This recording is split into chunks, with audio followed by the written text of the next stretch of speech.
Welcome back, everyone, to some VESL action. We got Valorant on the way for the fourth day of the week.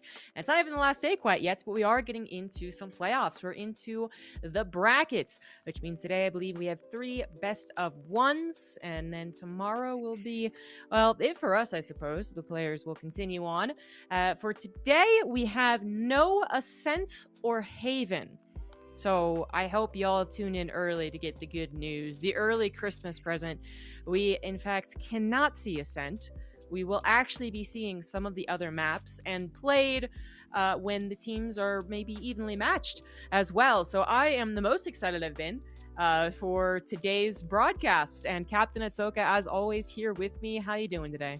I am doing absolutely fantastic. Unfortunately, though, I am from a mobile setup here because I did have to fly out from away from my normal studio, from my normal inhabitants, where I have had a whole lot of bells and whistles. My green screen, everything that I love and hold so dear, unfortunately, is gone for now. But at the same time, I am currently on my holiday vacation. So at the same time, I am also very happy to be traveling and being mobile. But that doesn't mean I'm going to miss Valorant VESL. There's one thing that I'm not going to miss. It's going to be Valorant VESL. So here we are getting ready to go into game number 1 between Cyber Academy and Panther Creek B. Exactly. And next up, we do have Wake Leadership Academy versus Green Hope. And then the final match will be determined actually at that time. So we're getting into the match up. We also can get into, again, what is hopefully a new map that is played on even standings. Last time we saw Lotus was way back on the first day. And it was, well, very unfortunately one-sided. I got to believe this is going to be a change-up. What are we seeing from the actual choices of agents? Some deliberation still happening, seeing some familiar names, especially on the side of Cyber Academy. We've been able to see 2 days ago, I believe. This is Woman Scare Me. And then yesterday we saw Girls, I'm Scared of Girls. That's right. That's the flip that I remember. Yeah, so we saw them a couple of days ago. Have we seen Panther Creek B? I don't believe we have. No, this would actually be a first for me, and that is also including for the previous season as well. But with that being said, again, this gives us a big opportunity to take a look on another possible roster and some more possible highlight players that could be coming up that we just don't know about yet. I hope so, but I know that we are going to be paying attention to at least a few on Cyber Academy, and then we're going to learn who to pay attention to on Panther Creek B. We're getting into Lotus, the newest 3-hit map, adding into a couple others. So this There's is only one other, actually. Stuff. Yeah, Haven and Lotus, literally the two. So maybe we'll get another one in the future. Actually, do you know what the site number is for the newest map? I know they debuted the prettiness of it, but I didn't know if they actually talked about any of the strategy. Oh, we talking about Sunset?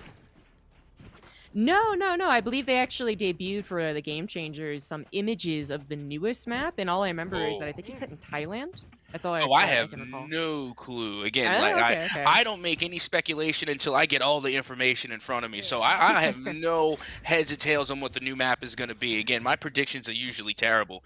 So again, I got to wait until I get some, concrete evidence of what that new map is going to be. Meanwhile, we are on one of my favorite maps, that is Lotus, as now we are well and underway, and it looks like it's going to be a B hit coming from Panther Creek. Yeah, exactly. Panther Creek coming on the attack, Cyber Academy on the defense. You have plenty of members scouting out this potential dedication to the B site. That is where the middle is. It's where everyone has a lot of avenues to come into. And already we do have finally our first pick, King, taking down one. She left me taking down another. And the gun battles continue until finally the decision to be made. Oof, nice dodge away from that shock dart. Decision has been made to actually abandon that potential avenue. It looks like some members of Panther Creek were almost opening up the C site, and that is almost. Kin does take down 2 more before finally getting taken down themselves, leaving Panther Creek actually only on 1. Spike in the middle of the site as well. A 1v3 scenario possible. They can isolate some duels, seeing the tip of the head right there, but not quite getting the shots, and she left me once again. I mean, applaud the dodging of the shock dart so far. That's actually pretty good, but I don't know what they can do here. They got to try something. But, you know, with a spike known about, there's only so many avenues they can take here to try and surprise their opponents. Good old gun battle is going to be won by them, but then they take some damage, and they win actually against the other injured opponent. But finally, there we go. The 1v3 comes into effect. Too many angles to check, and it will be Cyber Academy getting the W. But that was actually a lot. You know, we had an attempt at B that ended up being an attempt on C, and it got down to the wire. Last man standing. Oh yeah, and you know what? I actually did love the strategy, particularly in the pistol round, is when you want to hit B, because B is great for a quick plan. If you're looking just to get some of that spike money, then yes, by all means, go ahead and go to B. It's a double-edged sword because it is very quick to plant, but at the same time, it's very quick for the retake. One of the quickest retakes, as a matter of fact, because there are literally 4 different avenues of entry onto B. So again, the pistol round would be the best opportune time to try and plant on B, and then they tried to go to C. The problem with C is that, and again, I'll die on this hill, I mentioned it the first time we were here on Lotus, that C is the hardest retake in Valorant. So again, they are going to defend it tooth and nail, and it looks like they're going to do so again as Panther Creek are making their way onto the C site.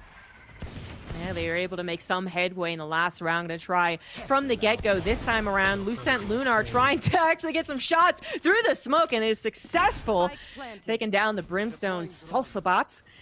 Now things have to calm down once again. We're going to have the decision to move away. Well, it's a bit too late for that. Already so many players of Panther Creek going down. There's no headway really being made. They did plant, but can they get anything more? No, they cannot. The defuse will come through. 4 members left on the board for Cyber Academy as well. I'm actually kind of surprised he even gets to plant. They kind of snuck that in there. Yeah, and you know what? We didn't even really get a chance to go over too much about the compositions, and you know what? I'm really liking the Cypher here, and you know what? Again, I'm not too surprised that we do have a Breach. Again, that's coming from the side of Panther Creek. Breach, honestly, is probably my favorite initiator on Lotus because there's so many doors, there's so many angles, so much potential for Breach to really do a lot of damage. Meanwhile, Raze is 100% necessary on this map. No ifs, ands, or buts about it. So it's fair to see that on both sides. Also, you know, when you're looking on the side of Cyber Academy, they're bringing the Astra. Again, great pickups there. And honestly, I thought the Brimstone was a little unique, trying to come in with that. But regardless, you know, if we're looking at a side-by-side comparison, I would say that both compositions are pretty even as we get started here in round 3. The defender is already doing so darn well. Cyber Academy actually just rolling through these next couple of rounds. First one did get dicey, absolutely, but the last one seemed relatively easy. This one starts off fantastic for them. This is Panther Creek B's better chance. You see that a Vandal in the hand of Jellyfish wants to really work out here, but unfortunately without the team members, I'm not sure if they're going to have enough to get the plant here. They've determined that it is going to be that A site hit. Cyber Academy is getting prepared to defend it. However, doesn't win that particular duel. Jellyfish able to heal up as well. They could actually try and just rush on in here, and they'd only have Kin to fight with. The slow orb comes out, pushes that Raze away, and in fact, the spike might just go ahead and get planted. Still a 2v3 situation, but they block off one avenue with the wall at the very least. Get that spike behind the box as well, and it's absolutely still doable. Unfortunately, the Sage res, which would be so instrumental to winning, just can't be done in this situation. So they are going to be chased down, gunned down, and Cyber Academy will take a 3-0 start. Yep, and that is a big 3-0 start. That is the bonus round, and now you have 2 ultimates online. You have the Showstopper and the Neural Theft. So again, that is going to be huge, especially on Lotus, because again, there's a lot of walls. There's a lot of rotating walls. There's a lot of nooks and crannies one can hide in, but no one can hide from the Neural Theft. So a great ultimate to have. And again, you know, I was talking about compositions, and I got to tell you, kind of surprised to see the double Sentinel composition. Not just any double Sentinel composition, a Cypher and a Sage. To me, that is pretty unique. It is a little bit awkward, especially here on Lotus, because believe it or not, Chamber is still viable on Lotus. So I'm surprised they didn't try and go with a Chamber, you know, trying to go with that pseudo Sentinel. But regardless, you know, let's see if that actually works out for them. As you can see on Cyber Academy, they are going to go double Initiator, which is more in tune with the meta here on Lotus, as we are going now into round number 4. Buying power, all in the favor of Cyber Academy. Try and exec onto A. Getting close to sight, not quite there, just around the mound. They are going to take it through the wall, actually. See lobby. It's always an interesting one. And Salsabot is able to get a kill with the Sheriff, too. So this is a decent start for Panther Creek B, but now it's actually more so on the action. More of Cyber Academy coming in here to prepare for the retake as the plant might come through. It's actually hesitated, and I can't blame them because there's a lot of action about to unfold. Kin coming in with the ult and Hungry Hippo coming in with just some good old shots of the rifle, and it looks like it will be a 1v1. That's unfortunately Cyber Academy wins. Just a cheer for the underdog for a hot second, but Cyber Academy continue to at least pull it out when it is necessary, if not just straight up win, right? We got 2 rounds where it got close, 2 rounds where it wasn't close at all, but nonetheless, all rounds going to Cyber Academy. Yeah, you also got to keep in mind the amount of damage that Panther Creek was able to do in an eco round. I mean, they lost 4 players on the side of Cyber Academy. So yes, it was a win, but it was an expensive win given that they have to come through with now 4 full revives. But when you win the bonus round, that's the luxury that comes along with it. Being able to, go down a round or 2 and still have, money in the pocket to buy and buy again. I do feel like Panther Creek are just so close to figuring out that last inch, right, before the finish line. You're so close to actually figuring something out that's going to work against Cyber Academy, but every time it gets super, super close, it does feel like it kind of goes back into a quick, good start for Cyber Academy, which happened here. They took down 3. Panther Creek able to take down 2, so not totally uneven. And this time around, very importantly, the Sage Res is going to actually be able to come in. It wasn't in one of those complicated spots on the site. In fact, it's all the way back on the attacking side. So 3v3, absolutely winnable by Panther Creek. Did they figure out something here as they are going to get onto site with the spike? But Kin is actually starting to get on a freaking roll, constantly getting 2 or 3K kills, 3 kills in the rounds. That's really helping out their team. And no doubt it's a real sore point for Panther Creek, who are sometimes just 1 or 2 men away from actually being able to do something.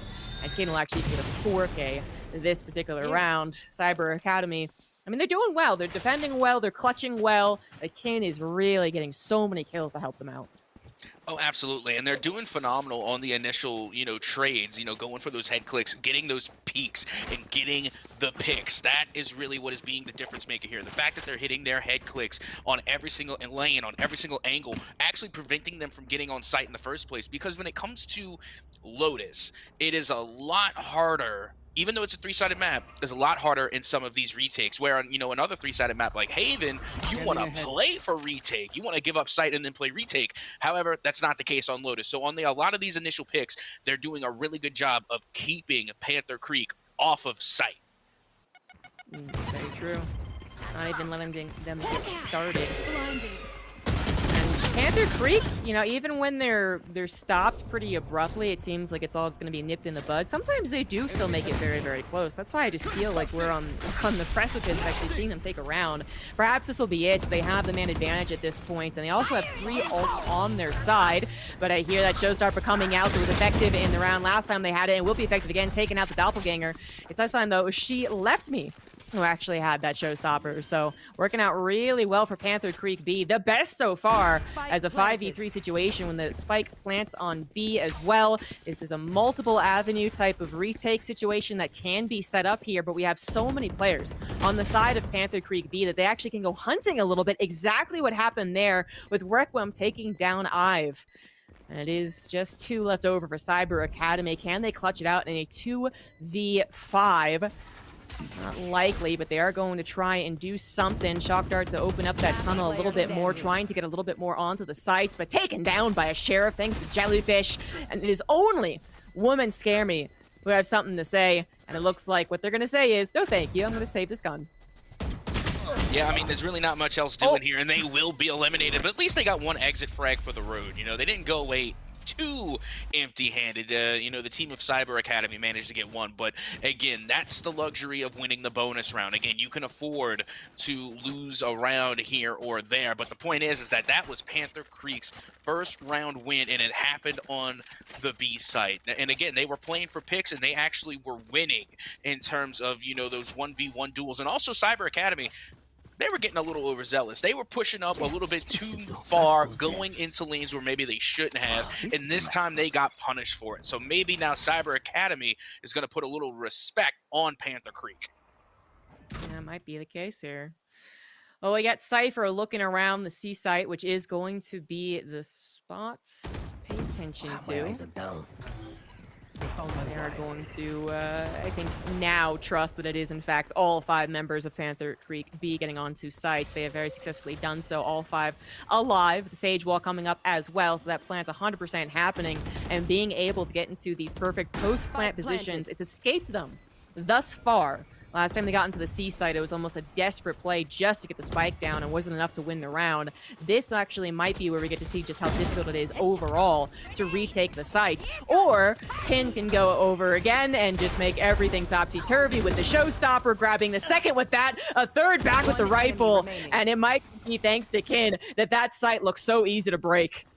I mean, Ken is a savage. There's no ifs, ands, or buts about that. That retake was just the Ken take. I don't know what to tell you. They literally got a 3K on their way in, first from the initial head click, and then also boost packing into with the showstopper, and then also getting another head click on their way down. That was absolutely insane. And then not to mention, I really just want to know what Vandal skin Ken is using right now, because I low-key want it.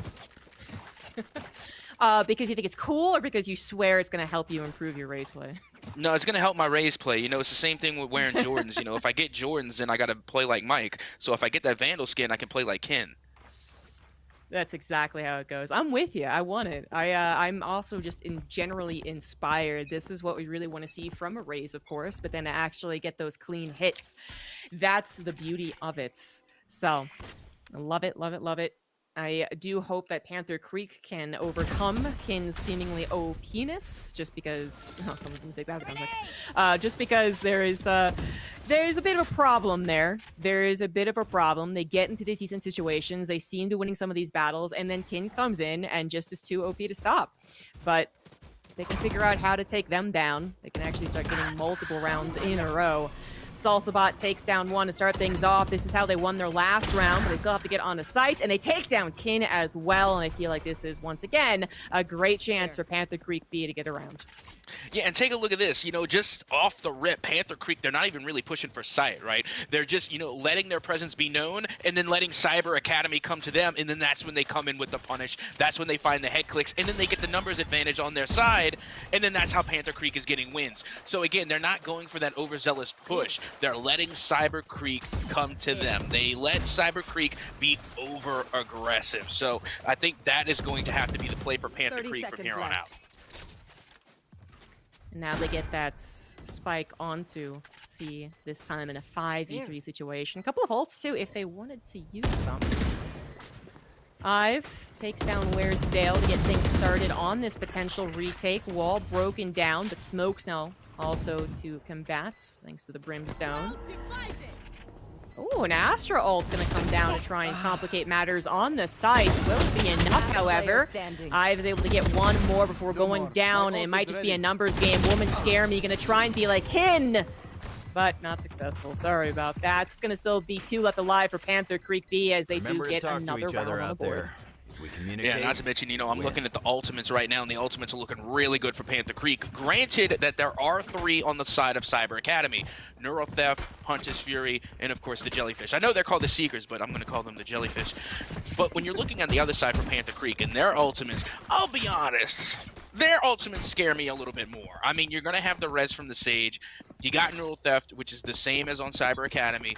But then you got Rolling Thunder and Orbital Strike. Those are 2 great controlling ultimates, especially when you're trying to take side on the offense. Take flight. Exactly, yeah. Absolutely. We're going to have an attempted pinch here as the Seekers go out and are finding, well, you know, 3 of the players. I don't know if that kind of revealed Sky's intentions, though. Is Panther Creek actually looking behind them? Looks like the Cypher is trying to, and actually they might even be just going to jump on Hungry Hippo. The blind was very effective, but only able to trade. Nothing more from that. They could have, again, that res coming in, so it is still 5 up for Panther Creek, though. One very, very injured. A couple of ults having been used as well, and things calm down. We have 50 seconds on the clock. Yeah, and you know what? This is kind of what you want from Cyber Academy. Don't get me wrong, the trade was okay. The reason I say it was okay because at least they managed to pull the Sage ult out. So not only were you able to get an elimination, you get the frag, but you also forced Panther Creek to use that ultimate, and you got them to use it early. You know, the spike hasn't even been planted yet, 30 so seconds you know, left. at least you have that going for you. But unfortunately, after that elimination, things are looking a lot better for Panther Creek and not so much for Cyber Academy.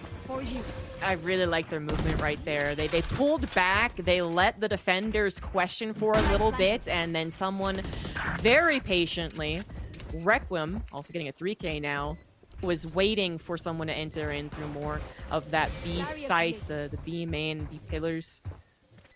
Yeah, and so that was an excellent maneuver, and then they just have a freebie onto site. So they've gotten the spike down, they've gotten their positions, and there's only 2 left. Very injured woman scare me as well on the side of Cyber Academy.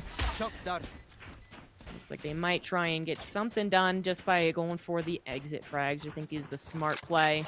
But I'm not sure anyone's actually going to get into their sights. Breach is going out looking. They want the 4K. That's what they want, but I'm not sure they're going to catch up. I mean, that would be nice, but no, I think they're just going to go ahead and save. And honestly, it's a real interesting thing because you're saving the Guardian, but you know, at the same time, you're denying economy going the other way. Look at Requiem, still on the hunt, still on the prowl, but they're not going to get much. And again, that was going to be, you know, Women Scare Me and both Lucent Lunar that happened to be the lone survivors there. And now look at this broken buy. My goodness, it looked like they went shopping once again at the bargain bin and just reached. Just trying to pull out whatever they can, and you know, they still have some rifles there, but my goodness, those half shields, they're not looking too good. But let's see what Cyber Academy can make of them. Again, we've seen a lot more things happen with a lot less. Tons of Raze utility coming out to kind of shock and awe Panther Creek as the guess was good. They would be coming on to an attempted A-site hit. So Kin is there, but not involved in the action quite yet as Requiem starts off things well once again. In this round, they were going to 3K last, and they're looking for the same thing here. They do open the door over onto B, so that is actually going to be the plant successful, but now they have so many angles they have to cover. It is a 5v4, so they have the members to cover it. Now 5v3, actually, so it is pretty freaking good, but still, you have to wonder where they are coming in from. Even with the smokes down, they could still blitz through it and try and get something done. But it looks like a kind of defensive approach back onto the defender side of the map is going to set them up for success as they draw Cyber Academy in, force them to go for the defuse, hopefully getting those picks, but so far not so good actually as Kin and Hungry Hippo, the dynamic duo, starting to work through Panther Creek. The orbital strike not effective, and Requiem is the last one alive, but the question now is, can they actually get the defuse? No, they got it. Yeah, they definitely got it. I mean, they had a decent amount of time, but again, that is again the double-edged sword that is planting on the B side. Again, it's a very quick plant on the offense. You get it down in a hurry, but the retake, my goodness, absolutely insane if you're on the defensive side. One of the easier retakes for the defense. And you know what? It was actually a good strat because they did have the numbers advantage, like 5v3. So on paper, you know, definitely 100%. If you're in that situation, you can get away with a B plant. Only problem was that they had so much utility still left in the back pocket. They had the doggo, they had the guiding lights, they had, you know, some of that Raze utility. Actually, no, they had maybe a little bit of Raze utility, maybe some left over. Regardless, B site retake is there's just too much to risk there. So again, just a fantastic play by Cyber Academy in order to come away with that defuse. But now we're heading into round number 11, and it looks like we're going to A. Yeah, I also wonder if backing all the way into C-Link, I believe, is actually the play. But we'll get into that later because we are in the thick of things for this round. Getting into round 11, Kin once again dominating that kill feed. But Panther Creek B were able to get a couple to start the round, so I mean, they're not totally down and out yet. 3 members on the board. 4 for Cyber Academy. The Raze ult as well in the hands of Kin is just so deadly as they get themselves 3. They could get 4. Okay, their friend took that one. And they could if they wanted to use the showstopper, but I think it's just going to be a hunt. Good old-fashioned gun hunt 4v1 as Jellyfish is left all alone. We've got a Guardian, so, I mean, a gun to do something with, I suppose, but gotta hope that everyone comes in one by one right into their crosshairs. That did help. Thank you very much. But now 2 could swing out at the same time if necessary. It is not. I've taken them down. And Cyber Academy will extend their lead once again. It was looking shaky as their buys were starting to get a little bit broken, but it seems like they're back on the horse and they're ready to take the last round of the half. Yeah, they were definitely starting to correct a lot of their mistakes. Cyber Academy, again, they gave a round or two away. I'm not going to sugarcoat it, but, I think they realized that, we are being a little bit too overzealous. We're being a little bit too aggressive when we're supposed to be playing defense. Probably should play defense. So, again, they were able to correct those mistakes in real time before things got out of hand. And now we are heading into the last round of the first half. It can either end 8-4 or it could end 9-3. And it is going to be a C push here as Panther Creek are going to force themselves onto the C site. Yeah, just overwhelmed. The Cypher has to respect that, just pulls away and waits for the team to decide how to do this retake. Last time, this retake that can be so difficult was made easy thanks to Kin. Can they do it again? They've got their ult alongside a Cypher and Sova ult, and now's the time to use everything that you've got. And here we go. Showstoppers aplenty, both sides, and they both are a little awkward, to be honest. And unfortunately, they don't get any kills there. They just themselves go down. The Hunter's Fury also going down, but not finding too much success, creating a lot of room, and it looks like it is just the gun battles that really went the way of Cyber Academy. They took down everyone from Panther Creek B. We'll get the defuse, and we'll have that 9-3 half. Yeah, and that Hunter's Fury was actually pretty clutch, considering it did get at least one elimination, but also it caused everyone that was in that corner to kind of scatter, disperse, and put themselves literally in the crosshairs of every other player from Cyber Academy. So, again, that was just a great play all around. Great retake on the C site, and they did have the ultimate advantage, and not one ultimate went to waste. That's a very good point, yeah. He didn't catch the kill, but like I said, it did create that space, and you're absolutely right. It created those opportunities for them to just get such easy picks on the opposition. To actually get a pick as well itself, always the ideal. And now we do reset. Panther Creek's going to get their time to actually try out the defense on Lotus. Don't give them They aren't without hope, right? I mean, I actually truly believe in the chances to at least maybe not tie up the score, but at least get a few more rounds going. I'll do a quick little check on if they're going towards C, and they absolutely are. Let's see if they can start the comeback here in the second half. The rest of the team of Panther Creek come and running to defend the site. It looks like Cyber Academy is going to admit that they probably can't bulldoze through that and take a more cautious approach back to the attacking side to figure out where they want to go. Just rotate all the way around to A. I'll be honest, if Cyber Academy doesn't absolutely cook on offense, I'm going to be a little disappointed because they were so aggressive on the defensive side. And on a side where you don't have to be aggressive. They were just doing it for the, for the sake of, all gas and no brakes. So I want, now that they have the side of the spike where they can be aggressive, I just want to see them pop off. Well, they're going to be in a kind of defensive scenario as they have planted the spike, and now it's time for the retake of Panther Creek. They do take down one right off the bat. Another one goes down. Hungry Hippo starting to actually flex a little bit, but also taken down. Panther Creek B actually just decimating one by one. Everyone goes down. Only Lucent Lunar, and it's a very awkward gun battle, but one that is eventually won by Jellyfish, and that was... yeah, just one by one, taking the individual fights. I mean, everyone collapsed in, of course, but it was just gunfights all around. And Panther Creek B will be fine on this particular defense, which again was a retake. Let's see what it looks like if they actually try and stop them from even getting the plan in the first place. Yeah, and again, that was just the high ground coming through right there, especially in the pistol round. They were coming in from ropes, and when they didn't come from ropes, you maybe had like one or two that was coming through archway. So again, just a fantastic retake coming from Panther Creek, and they're going to start off the second half with the right foot forward. As you can see, they did take the pistol round, and Cyber Academy were the ones that took the pistol round in the first half. So now Panther Creek able to give them a taste of their own medicine and set themselves up to win another and possibly even another round after that. Launching smoke. Kind of rushing in. This is what I was saying. I wonder if they're going to actually be able to stop Cyber Academy from getting the plant. I feel like that's where we talk about how good they were aggressively. It actually might be a play for Panther Creek to just take retakes for the most part. I mean, especially if it is going to be on the B site. But they've already lost one member, and they've lost half the health of their Rays as well. And once again, have the defenders kind of going back into the B main a little bit. Panther Creek, though, Requiem By the way, kind of a highlight on their side, getting on the kill feed so many times, has even up the score 3-3, but the spike is counting down, starting to get a little worrisome. Jellyfish takes on another. Very doable to actually get onto the site, try and go for the defuse, at least get it halfway. That's exactly what happens. We got some utility coming down, stopping Cyber Academy from actually getting onto their own site to stop the defuse. They take down one. It is only in a 1v1 at this point, but the spike is the biggest problem, and with that quick execution, it will be enough for the defuse to come through, although it was getting awfully close.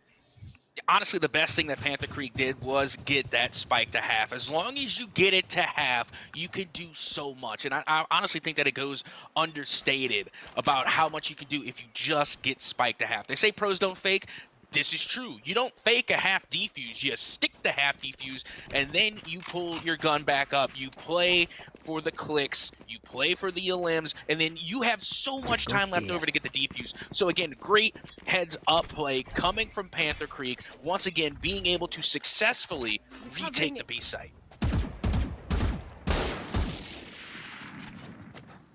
Slower play here as most of the members are stacked back. I mean, last round we did have a bit of an aggressive Brimstone that was taken down first and foremost. I believe that's who it was. And that didn't start things off great for Panther Creek. But not going to be happening this time around. All on defense, all on their side of the map, if you will. Just a little gun battle across there around the mound at C. That will just be mostly, I think, just to make some noise, too, actually. We do have a couple of people rotating over to C, and now with that pick on the only defender on B, they may go ahead and push in. But I think they are just hoping that people will over-rotate. The Cypher of Panther Creek going to go chasing a little bit. And after all that noise at C, the pick at B, it's actually going to end up being the A site that is hit, and so far defenseless. The Rays running on over to try and get some type of defense there, but the whole entire team of Cyber Academy are already there. The spike is already getting planted, and preparing for a retake is definitely going to be the play. Well, they managed to pull it off once before. Let's see if they can do it again. Meanwhile, look at Kin from down low. They see the barrel of one, trying to find two, and they get both. What a play from Kin, and now only one Sage remains on Panther Creek. Yep, Jellyfish in a familiar area all by their lonesome. They do have a Vandal, though, so they might just want to go ahead and save that. That was one of the problems, I suppose, that they were at worse guns, and they're not able to save it. It's too bad. Flawless as well for Cyber Academy. But then also, again, Kin just being able to take down two like that. Not the ideal situation there for Panther Creek, but also a little bit more in line with what we expect from Valorant, I suppose. Yeah, and you know what? I really was having high hopes for Panther Creek on that retake simply because, you know, they were able to retake it before and quite successfully at that. But again, it was just Kin heads up there in ropes, and that is exactly what I was making note of before on the last retake. When Panther Creek came in for the retake on A, they had the high ground. You have to have a player that is up there or have a player that is watching that angle in case they do try and take high ground, in case they do come from ropes. So that way you could just try and get an early pick and negate that high ground advantage. You know, Obi-Wan was not capping. The high ground really does have a benefit to it. So again, great job by Cyber Academy, as now they will be the first to hit the double digits. Yeah, 10-5. Defeat looming on the horizon for Panther Creek B, unless they can really get the ball rolling here, which they got it kind of pushed a little bit downhill, and then they hit a rock, you know, back in the other half, so it can happen. But Cyber Academy just seems to have a little bit more of the clutches, a little bit more of the star player with Kin. Once Hippity hopping it in, getting one. That's not going to be the highlights, but nonetheless, they have been a star player for their team. It's also about finally getting something done as well, but not enough, as it now is once again down to the last. Where's Vale? Playing some Where's Waldo, but they are found out super easily. Takes me much longer to find Waldo, but Lucent Lunar finds them easy peasy, and now it's 11-5. Yep, that it is. Things are all looking the way of Cyber Academy right now, but still not over yet. We are getting into the bye round here, or what should be the bye round for the side of Panther Creek. And now we're going to be having a timeout, our first of the day, coming from Panther Creek B. And even still, got to give them a little credit where credit is due. Oh, sorry, it's a little dark here. Hang on. But yeah, regardless, you got to give Panther Creek some credit where credit is due, because they are playing a decent game. Definitely not as one-sided as some of the other matches that we have seen.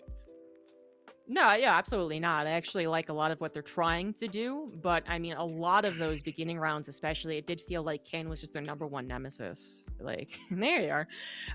And then just like the so close but so far situations. This is certainly a best of one, which I could have seen it actually being like 11-9 even, you know. Like I think that we still are going to have a better team at the end of the day in Cyber Academy, but could have been a little bit closer, and it might still be. The timeout very much necessary. Try and collect your thoughts and get some strategies for the next few rounds, and actually execute it ideally as possible. Still possible for the losing team.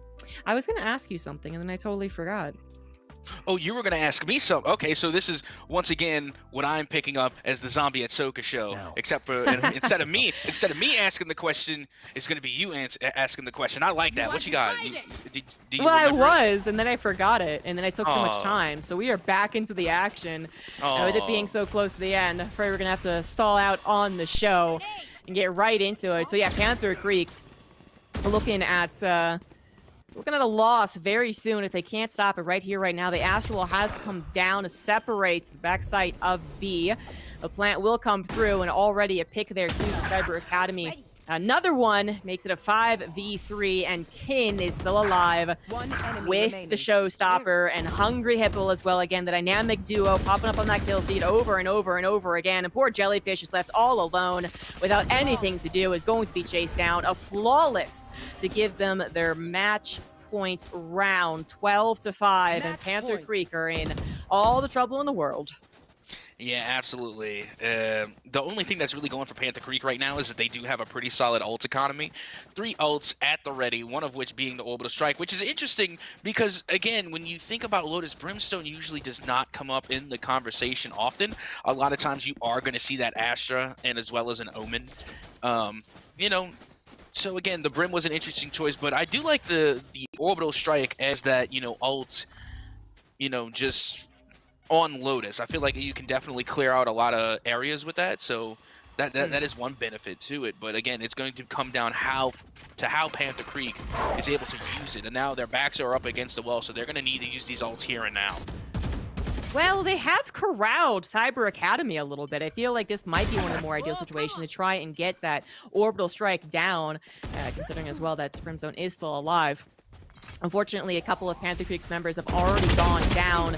A 3v4, 3v2 now, still in favor of Cyber Academy. The Orbital Strike not going to be as effective in a more spread out site like A as well, and just frankly, they don't know exactly where the team's going to be. The Cypher is still alive with their ult as well, so actually that could quickly change. We could get all the information in the world to try and set up a good Orbital Strike, either to get the kill, of course, or to actually just displace them, and that is exactly what is going to happen. It's going to be a displacement, but not one that actually pushes any of Cyber Academy's agents into the line of fire. And that would have been the far more ideal situation. So unfortunately, when it comes to the gunfights, we kind of expect one winner here, and that's going to be Ken. And Cyber Academy, a 3v1, a Brimstone out of ideas, just trying to take some good duels, but that has not been their forte this particular day.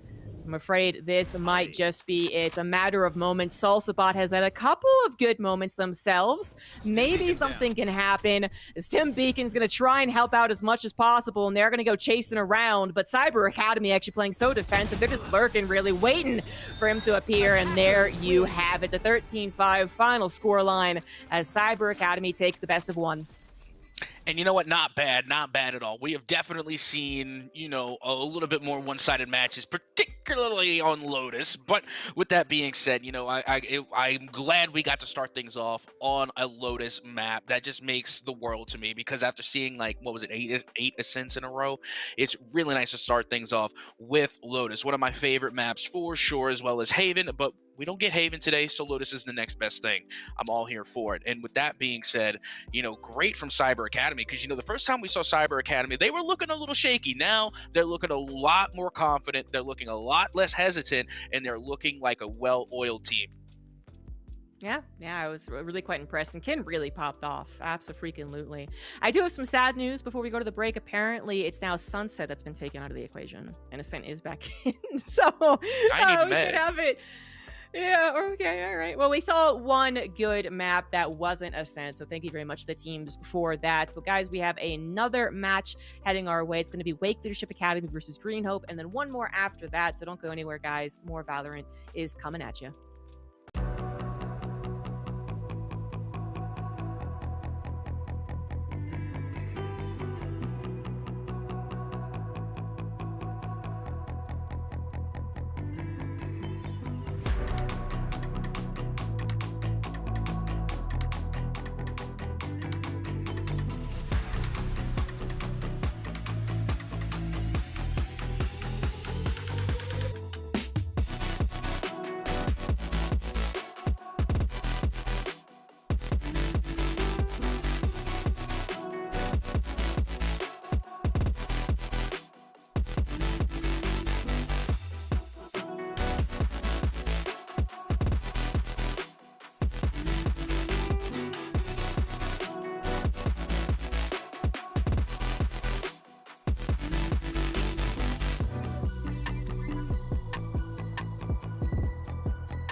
Welcome back, everyone. We just saw our first best of one of the day, in which Cyber Academy won on Lotus against Panther Creek. Now we're getting into Wake Leadership Academy versus Green Hope. We do not know what map it is, but we did get news that Ascent is now possible. So I feel like the dancing might have to stop then if it is. Oh no, the dancing never stops because we are going on Bind. That's right, in Cyber Academy. Yeah. Hold the phone. Those overlays, that doesn't seem right. We just saw that. We just saw that on Lotus. That's no. Is this another rematch? Are we running it back? Yeah. Are we We running are not. them again? Definitely different players.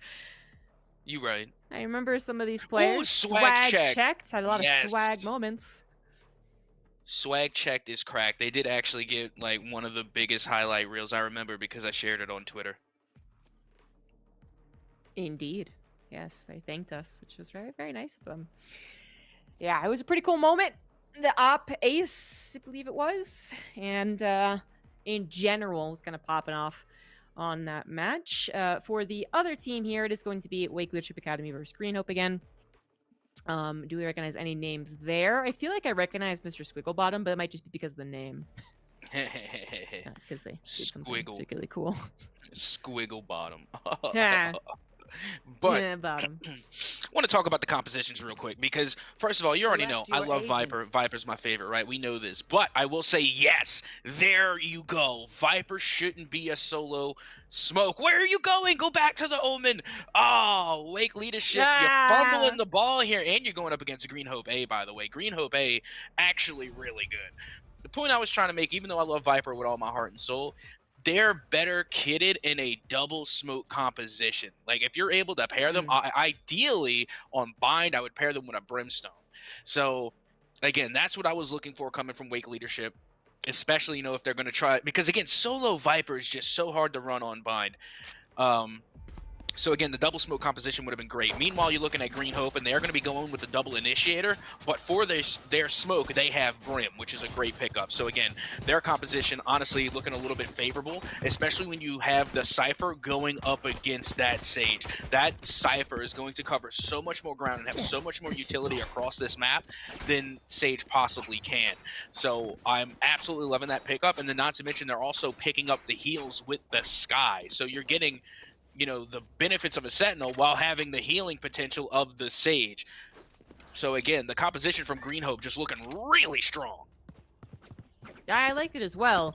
And as you're saying, they just look super strong as a team too. So the most I'm looking forward to is actually going to be seeing the team of Green Hope A versus what Swag Check can bring out again as the MVP of that last time we saw them anyway. Can they do it again here and actually get some rounds against the varsity team from Green Hope? We have the exec onto the B site. The plant will be coming in. Extra shit, which is definitely the way you say that. Actually taking out Swag Checked instantly out of the equation. The aggressive stance forward right there really working out. And now the defense from Wake Leadership is looking, well, a little less good. Down 2 members, down 3, and Extra Shit is just feeling super, super good. So they're going to go ahead and take down Raze, I believe, as well. Although that is one enemy remaining. Okay, it's going to still win out for Extra HG. I don't know. Can we agree upon how we're going to say that? I'm sorry. I mean, maybe X Junior. I mean, that's probably wrong. XJ. How about we just call them X? All right, I'm down with that. That's good with me. Let's Elon them and just call them X. Oh no. Yeah. I don't know if I want to put it that way. I mean, I don't know a better way to put it, honestly. Regardless, that was a very clean and pretty confident first round coming from Green Hope. Again, this is their varsity team, and if I'm not mistaken, we've already seen C, B, and A, right? We've seen the ABC of Green Hope, and neither of them were disappointing. So seeing their varsity, I'm really looking forward to see them in action. And so far they are doing pretty good, especially with this Jet on the Bucky, trying to go nutty and lambs as they find another elimination. It was a shorty, by the way, last round. My bad. But now we absolutely do have the Bucky. And it is to good effect. Piggy Lover taking down another as well. And while just very, very quickly here, guys, we do have Green Hope A with 5 still on the board. Plant as well, and only Certezin. Just can't do anything. So, Green Hope A. You know, like I said, I recognize Mr. Swigglebottom, but I was wondering if we only count B and C, actually. Because A, I don't recognize the X-Force. I don't recognize them so much, but they are doing a wonderful job as a Jet. You know what? I'll keep it a $150. I don't recognize anybody from Green Hope A, so I'm thinking that I at least haven't seen them before. So I'm actually really looking forward to it. Because again, we've gotten to see a good bit of Green Hope, and I can never forget Green Hope. Just because, High you know, C. yeah, High C, exactly. Like that was I'm pretty sure that was our first day together too. Might have been the second, but yeah, you know, some time ago. Yeah, exactly. I'm not sure we saw the varsity team. Green Hope A was the last team we saw yesterday. So that was in a, oh, well, oh gosh, no wonder we don't remember them, because they didn't mess around. They were just so freaking good that they defeated the opposition kind of in the blink of an eye, actually. We waited quite a while. It ended up being like a 20-minute match. So that's why it seems kind of recognizable, but kind of not. Because we were feeling some of the one-sidedness with a little bit of chit-chat. But now we get to see them, hopefully, a little bit more opposition. So far, that's not the case, actually, as Wake leadership is once again down 2 members. They should have a chance here with better guns, but a chance isn't really working out here. Mr. Swigglebottom getting some kills with the Spectre, and all before the spike actually detonates. So we have all alive there for Green Hope A. All alive, but we have a lot alive, and a 3-0 start for them. Yeah, they're just going with a real blitzkrieg type of offense. You know, they go one, they go all. And, you know, they throw everything they have at their opposition at every single site. And by the time, you know, they get the spike planted, they've already taken at least 1 to 2 eliminations with them. So that makes it even more difficult for a retake for Wake leadership. So if Wake leadership is going to want to stop this momentum, they have got to start getting these early picks. I know we talked about gun skins before, by the way. This is like one of the plain gun skins that I actually really enjoy. One that Mr. Swigglebottom's using. Like, it's like nothing particular fancy or like, you know, doodads, but I like it. Anywho, once again, Green Hope A dominating from the get-go. Getting all of Wake leadership taken down before the spike is planted. Finally, Swag Check getting something done with the Marshall, but that's all they will get. Just 1 kill, and that is it. Continued domination from the varsity team here. Yeah, we're looking very strong, and again, that just comes with the benefit of winning the bonus round. And we already seen how vital those bonus rounds can be. You know, after we just came off of that map on Lotus, and you know, we saw the winning team taking the bonus round, and it just led to a win after a win after a win. And then eventually, you know, the economy gets so far gone, it's really hard to balance the budget, and that's why it's preferred and it's called the bonus round, because of how much it really does have an effect on the overall game. Again, you get yourself set up for success very early on, and it makes it that much harder for the opposition, in this case Wake leadership, to really come through with a comeback. But still, we have seen crazier things happen. Only 4 rounds in, round number 5 underway. Did they shock guard themselves and then heal? We don't talk about that. Is that what I like? I would. Okay, yeah. Anyway, knives are out. Haunting around here. Actually, could have been backstab, but the smoke is perfect for X's situation anyway. So they chase down Flying Tiger, now aggressively into those, again, who could have gone for the back shot. But it looks like Swag Check was ready for that potential, and they were able to shoot first. And now it is a 3v3. Piggy Lover coming in strong, actually. So it's looking now like a 2v Swag Checked, which I believe Swag Checked will win, but not this time around. Green Hope A will not let a round go. No, at least not yet. Now 5-0 in the favor of Green Hope, but this should be a full buy, I think, coming from Wake leadership. As long as they didn't buy up in the previous round, which is starting to look like they maybe did, because I do remember seeing that judge. Yeah, I remember seeing the judge in the previous round as well. So at least they have full shields. That's something. That is good, but at the same time, look how much they're investing into this round, and if they don't win out here, then they're going to be forced into another eco. So I don't know how I feel about this broken buy. There's all that debate about whether or not half shields actually would have been preferable here. Yes, that's exactly what they're doing. I mean, I'm glad. It's you know, it's not the greatest thing I've ever seen, but at least I was not crazy. So that. Scout destroyed. I don't know. That's kind of like looking. Once again. It's kind of like watching a boxing match and then seeing somebody punch themselves in the face before they get in the ring. You know, it's a little awkward. But I mean, whatever you got to do to psych yourself up. You know. If that's what they're doing, then sure.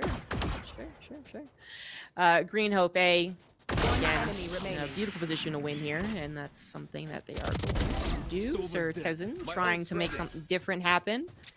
This is now revealed, and yes, chased down. So nothing has changed for Green Hope A. There's a little bit more opposition, I suppose, coming up from Wake Leadership than yesterday, which is Western Guildford, but actually not too much more. I mean, Western Guildford had a couple of bad rounds where it was flawless on the side of Green Hope A, but there is that Phoenix 1v1 that happened that was actually total doable, so it is kind of similar to yesterday's match. Green Hope A, even if they're pushed a little bit farther than we expect, like they get down to only 2 people on the field, they still end up winning it. I'm gonna start telling my Sova, you know, whenever I'm queuing rank, just start shock darting us in the beginning, and he's gonna, and then the person is gonna be like, "What are you talking about?" And I'm gonna be like, "Trust me, I've seen Green Hope using it in action. This is gonna work." It's a literal shock to your adrenaline system. I can see how we work. Orbital strike comes down. That's not really the biggest news. It's X once again doing some work here. Mr. Spiegelbottom also helping out, and only 2 left for Wake Leadership. It is swag checked with the Reina ult, so maybe nope, not going to be able to pop off. Gunned down and shock darted as well if that didn't do the trick. And now the location of Sir Tezen is once again revealed. Little deja vu, and the chase is on. They are not going to run. They're going to try and stand and fight, but it won't work out. No, it does not, but it does work out for Green Hope A, going on an absolute tear. 7-0, kind of reminiscent, you know, of some of the matches we've seen where, they just hold the W key and go right into the opposition. But with that being said, I don't know if it's going to work this round because the ultimate economy, my goodness, I mean, Wake Leadership, they're looking really good. I mean, they got 4 ults. I mean, the scoreline's not looking good, but the ultimates are looking great. I mean, you got the Empress online, Rolling Thunder, you got the Revive from Sage, and then you have the Showstopper. That's a lot of utility for Wake Leadership. I mean, they should be able to come out with a win here, but again, they're going with another broken bot. Yeah, I want to be optimistic. They have so much going for them, but can they actually utilize it? Can they get the execution going here? That's the big question. Ray's coming in, trying to take down everyone in hookah, which was pretty effective. We do have Green Hope A in the worst situation yet. We also have an op on Piggy Lover on the sky of all things with the Seekers.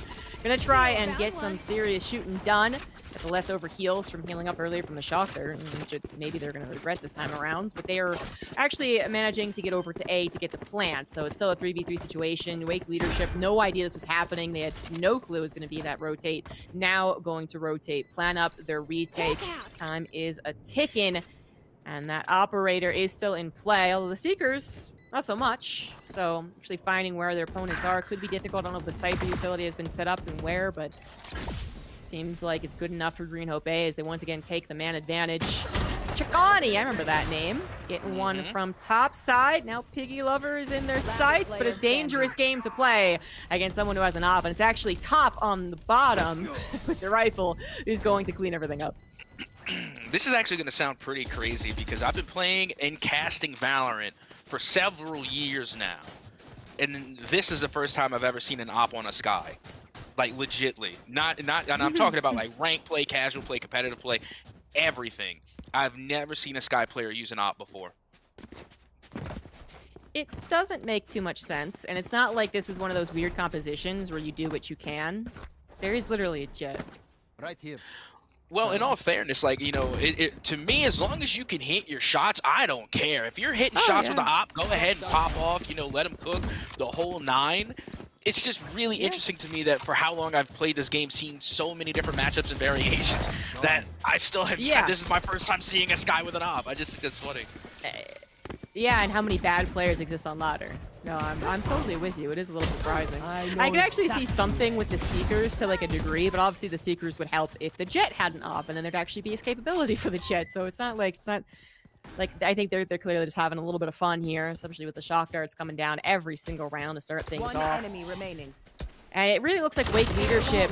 You know, they got 1 or 2 rounds where it's actually been kind of close, but they're really not making anything else happen, I suppose. You know, they're getting gunned down fairly easily, chased down. There's not really any pop-up opportunities for them to even, you know, get us screaming and hyping and stuff. And it's just, if it is close, it's because they have so many things going for them. Good guns, good utilities, and a lot of ultimates, like the round previous to the last.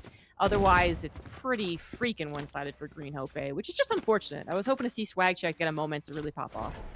And again, you know, but that's the whole premise of having that varsity team, because these are the teams, these are the prospects that are looking to go into the collegiate leagues, that are looking to go into CVAL, that are looking to, you know, find potential scouts out there recruiting for their collegiate esports programs. So again, you know, I expect to see top tier performances because these are the next players that are going to be showing up in collegiate Valorant. As someone who casts a lot of collegiate Valorant, like, again, this is just so much potential talent that I'm not too surprised that the varsity team from Green Hope is this good. Last player standing. And they are really freaking good. Swag Check left alone. You know, is that their original Reyna ult? They had that for 10 rounds. I would like to think not, so I won't. Yeah, that's the thing is like, I guess okay, so what I'm going to say is it's not like I think that they're doing it wrong necessarily. Like, theoretically, you want to use your ults pretty much, not instantaneously, but you want to use it and then rebuild another one, right? But I think they just literally have an opportunity in which they would think it would be very good. And I can't really disagree with them. You know, arguably this could be an okay situation if they have a good gun, but I forget what they bought, so okay. But there's so many situations where it's, you know, 2v5, and it's like, well, you know, you really put the ult here. They do have a Vandal. Actually, maybe this is the moment to do it, but it doesn't matter. Just throwing it out there that Reyna, you know, swag checked, the skin they had on their Vandal is like one of my favorite skins in Valorant, and I don't have it. Hey, what was it? I don't even remember the name of it, but it's like really, really cool. The Reyna? Like, next I thought time... they just had a default one. No, not Swag Check's Vandal. No, that was not no default. We're gonna have to go back and, you know, get a glimpse of that if we, you know, whenever we can. But yeah, no, it was pretty juicy. Like I can't even describe it because of how gnarly it is. They put a ball in it. I know that much. The ammo is like some type of like gravity ball. I don't know, but it's pretty. I think I know what skin you're talking about. I feel like I didn't see it though. I might just be crazy. It is possible. I was confirmed not crazy on the shock dart at the very least, but I'll point it out to you if we see it. All right. The X here actually uses the Vandal that I have, the skin I have. Oh, that's it's a nice gnarly. Skin. It's nice enough. That's the bull skin, isn't it? I think so. Yeah. I haven't. No, I wouldn't know. I haven't gotten an opportunity. You know, when you bring a, you know, pity the fool that brings a gun to a bullfight, right? Yeah. I know a lot of people actually bother me to get it though. That's all I know. Like, I think it's cool, but it's not my favorite. I just got it because it was on night market. Hey, real question though. Do you think any of these high school players would have gotten the Mr. T reference? No, absolutely not. There is a moment in which, you know, time is a circle and all that good stuff, in which like the old stuff becomes the in vogue stuff again. So that might happen.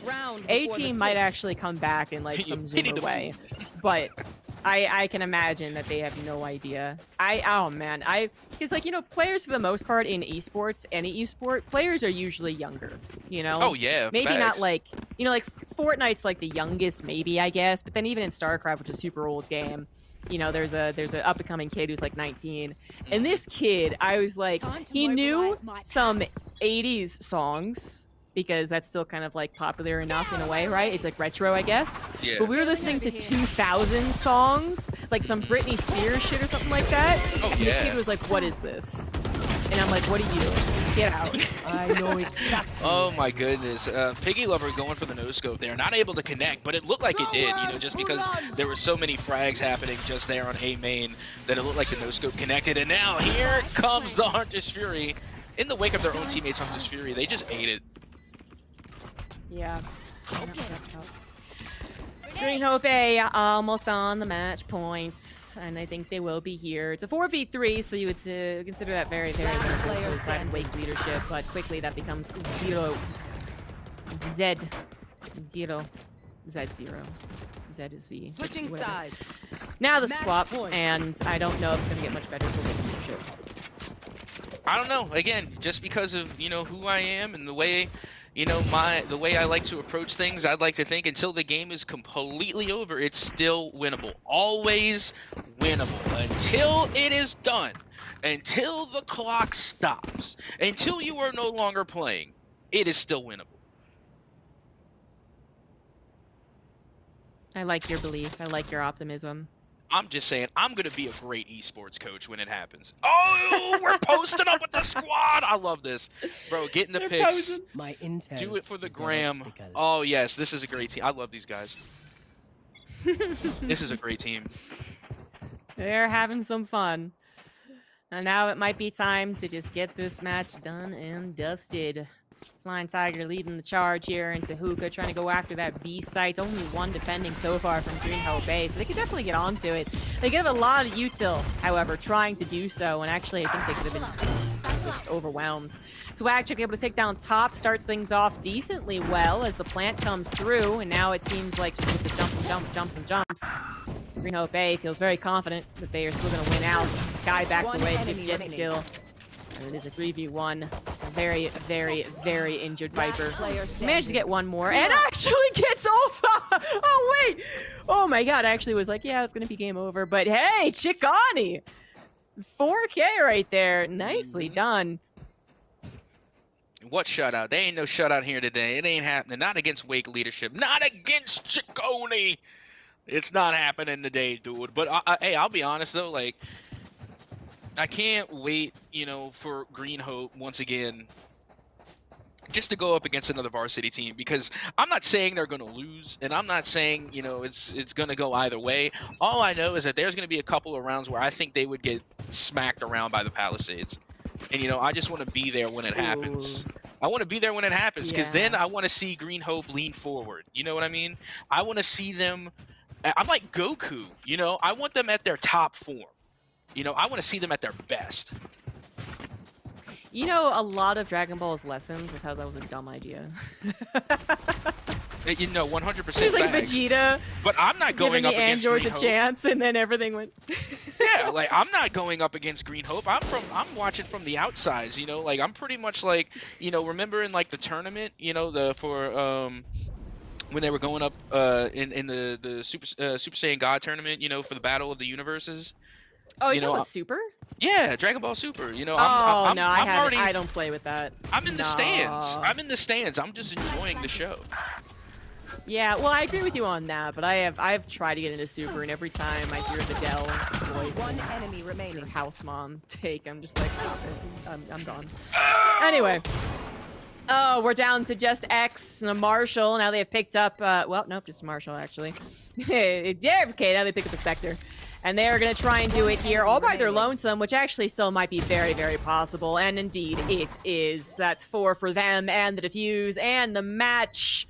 Wake leadership looked like they had a chance there in that second round for them to win, I guess. But not to be the case. X will end the game with 25 kills on the board.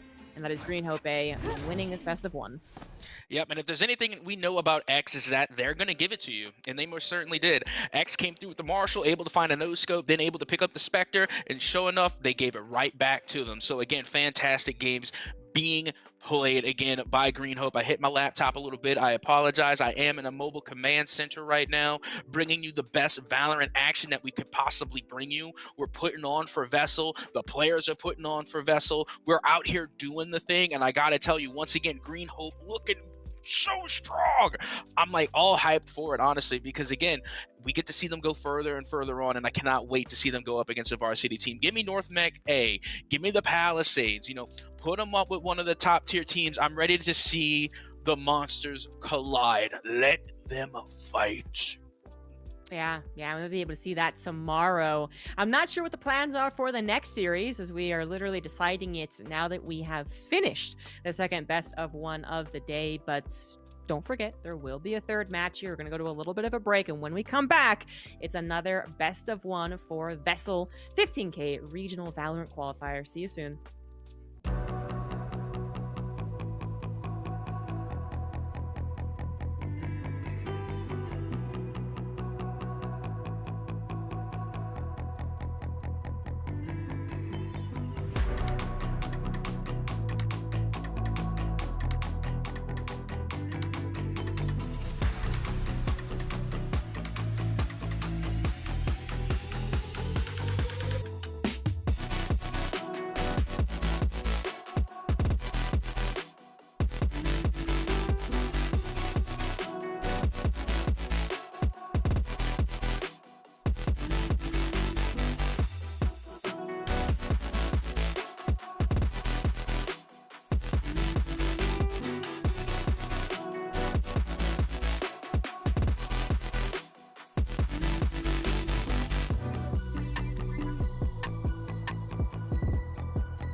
Welcome back, everyone. We're getting into our third match of the day. Third best of one is going to be between Cyber Academy, a familiar face if you were around from the get-go, and then versus Myers Park. I believe is going to be new for the A stream, but that B stream has also been having games and will continue to be having games with us. So you might have seen them over there. But Cyber Academy looked really good on Lotus earlier today against Panther Creek. So just recency bias, I suppose. I think they're going to win, but I really don't know much about Myers Park. I do know we're going back on a Lotus.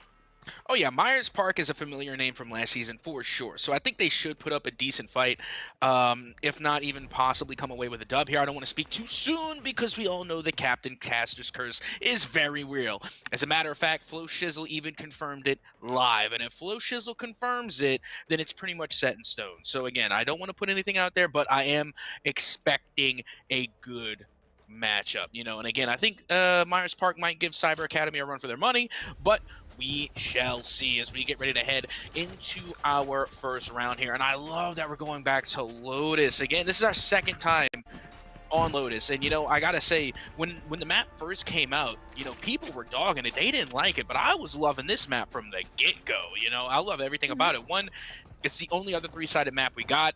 Two, I love the rotating doors. And, it's just aesthetically pleasing all the way through. It is very aesthetically pleasing, but I agree. I also really like the revolving doors, like the trap door and Indiana Jones thing going on there. I like it a lot. I also like their compositions, almost mirroring each other, in fact. We have one agent difference. Breach and versus Sawuva. See what's going to work out better and how it's going to work out, actually, as Cyber Academy takes the side of the attack to start things off. Myers Park on the defense. Cyber Academy looked fantastic on the attack. Very confident earlier today. See if that confidence will be replicated as they start to make some moves over on the B site. Will they commit or will they disengage and move over to C? Still thinking about it. I'll be honest, I'm not the biggest fan of Sova on Lotus. Again, Breach to me is the number one. Love seeing Breach on a Lotus. But with that being said, so far, early trades being made. As you can see, the Breach does go down. And now so does the Raze. And look at this. I've able to find a two-piece. And now we're down to a 2v2 here on the B site. And this is what you expect a lot here on Lotus. Whenever you get into the pistol rounds, expect a B push. As now we find ourselves in a 1v1. What Scared of Women is gunned down by their greatest fear. That has to be nightmare-inducing for them. Indeed. A woman Sky wins the battle. And now he's really scared woman. But seriously, that got down to the wire. That was a very close quarters battle that was happening around that B site. And it was on a razor-thin edge, but went out by Myers Park for their 1-0 start, being able to buy into this next round as well. Cyber Academy choosing to save. We've had some differences, as we've cast these best of ones throughout the last 4 days. People actually try and change up the tempo, but not so much today here. And it looks like Myers Park, once again, settled on their defense. I'm looking towards also Kin. Just want to shout that out once again. They were amazing in the first best of one of the day. See if they can get some of that going again. But right now it's actually Ive. Kind of popped off in that last round. They were also appearing on that kill feed last time. Another B pokey poke at the very least. Going to scout out that there are some defenders. A quick escape, actually, through the door as well. It looks like it's going to be a planned retake here for Myers Park. Well, let's see if they're going to be able to execute. Remember, B is one of the more successful retakes in all of Valorant, not just here on Lotus. But already you can see the eliminations are going to be going the way of Myers Park. And here comes Nerf Chamber. Oh, I hate that name so much. As it is going to be a flawless victory going to Myers Park. Yeah, pretty freaking flawless. I mean, they had the better guns, and they were definitely taking a lot of those gun battles. But Cyber Academy, not even not even able to make a stand. Jesus, kind of unfortunate for them not to even be able to pick off one or two. But now it is their time to shine. Now they get the chance to actually get the guns to try and turn things around, as we would hope in a very even game of Valorant. Yeah, and you know what? And again, this person is just irking me. One, I mean, they're a Breach, and I love Breach on Lotus, but their name is Nerf Chamber. Hasn't Chamber been nerfed enough? Haven't they been through enough? Leave the homie alone. Chamber has been made almost, non-playable. And is now only viable on certain maps, Lotus being one of them. But come on, there's so many. I feel like there's other agents that need a nerf more than Chamber does. Well, Just leave Chamber alone. To be fair, you probably had that name 2 years ago or something when Chamber first came out and decided not to change it. But it might be time to change it. You might be right about that. We had a first pick from Kin and then 2 more from Hungry Hippo, the dynamic duo doing work here in round number 3. But Myers Park starting to get something back. 2v4 now. We got Boger on the raise, ready to step out as the plant goes down. There's Cypher. Partner actually taking a different angle of approach. They are looking to actually entry in very soon. They are just literally waiting for Hausa, the Cypher, to come in and create some type of cross angle. Unfortunately, while that does open up the opportunity to get Kin down, that might not be enough as 2 are still alive for Cyber Academy. And the spike is still counting down, so they could always play around that. Boger's going to have to go chasing for them, which is always a tough ask, especially if they do have that crossfire setup. And as soon as you look the wrong direction, Lucent Lunar does get the pick. And that will be Cyber Academy's first win. And I think we finally have a very, very close game for today. Yeah, this is like the first time today, but also one of the only times throughout the qualifiers where this has actually gone the way of the typical Valorant script, where you win the first 2, you lose the bonus because you're supposed to lose the bonus, kind of, sorta. So yes, like I had mentioned beforehand, I was expecting this one to be a decent matchup, and so far I am not disappointed, as now we are going into the bye round here for Myers Park, and what should be the rifle round. But it did look like Cyber Academy was a little lacking on their buy. A little bit. A little bit. Might affect their chances here to even up the score. It looks to be an approach over onto A. Not tons of gun battles happening here. Quite, actually a lot of scouting going down. That might just prompt the initiation as they're going to open up the door, actually. Little tree action coming in. Finite taking out their counterpart, the Doppelganger, and it's actually going to all the way to the teal. As Myers Park takes a man lead. Kin is still in play, but not for very long as Finite takes them out. Hausa takes down Ive, and that will be a third for Myers Park. Yeah, Finite was playing really well there on Tree. And you know what? The Tree route is actually some of my favorites. Honestly, it doesn't matter what map I'm on. If it's the Tree on Ascent or the Tree on Lotus, that is where I'm going to attack. And oddly enough, both trees lead to the A site. I don't know if that was deliberate, but that's how it happens. You go to Tree, A just happens to be right there, whether you're on Ascent or on Lotus. And with that being said, on Lotus, again, the revolving doors are so much fun. And whenever I'm on Lotus, I'm playing a Sentinel role. I'll typically play a KJ. And I can honestly tell you, there's nothing more fun than placing a Nano Swarm on a revolving door. Because you get the audio cue. Yeah, you get the audio cue, and they can't destroy it because it's on the other side of the wall. Exactly. So much fun. I have seen a little bit of that. And he's obnoxious. Well, C seems to be the plan here. They have varied their options of attack. Mound doesn't matter. matter. It is time to try out C. Believe in the Mound because it believes in you. I don't believe in the Mound. Well, that's why it doesn't believe in you. I guess that's true. 3 people waiting to defend C sites, and those 3 are making quite the defense. Hungry Hippo looking to turn things around with the Sheriff. I'm not sure if they were actually able to pick up a gun. They might be a little shy about going that far forward. There's still 3 more left over here for Myers Park. And everyone is getting healed up as well. So Cyber Academy still with a tough ask to actually get that plants for the spike. I mean, they have 3 plant sites to try in 30 seconds. So, I mean, the one they decide on now is going to have to be the one they actually choose.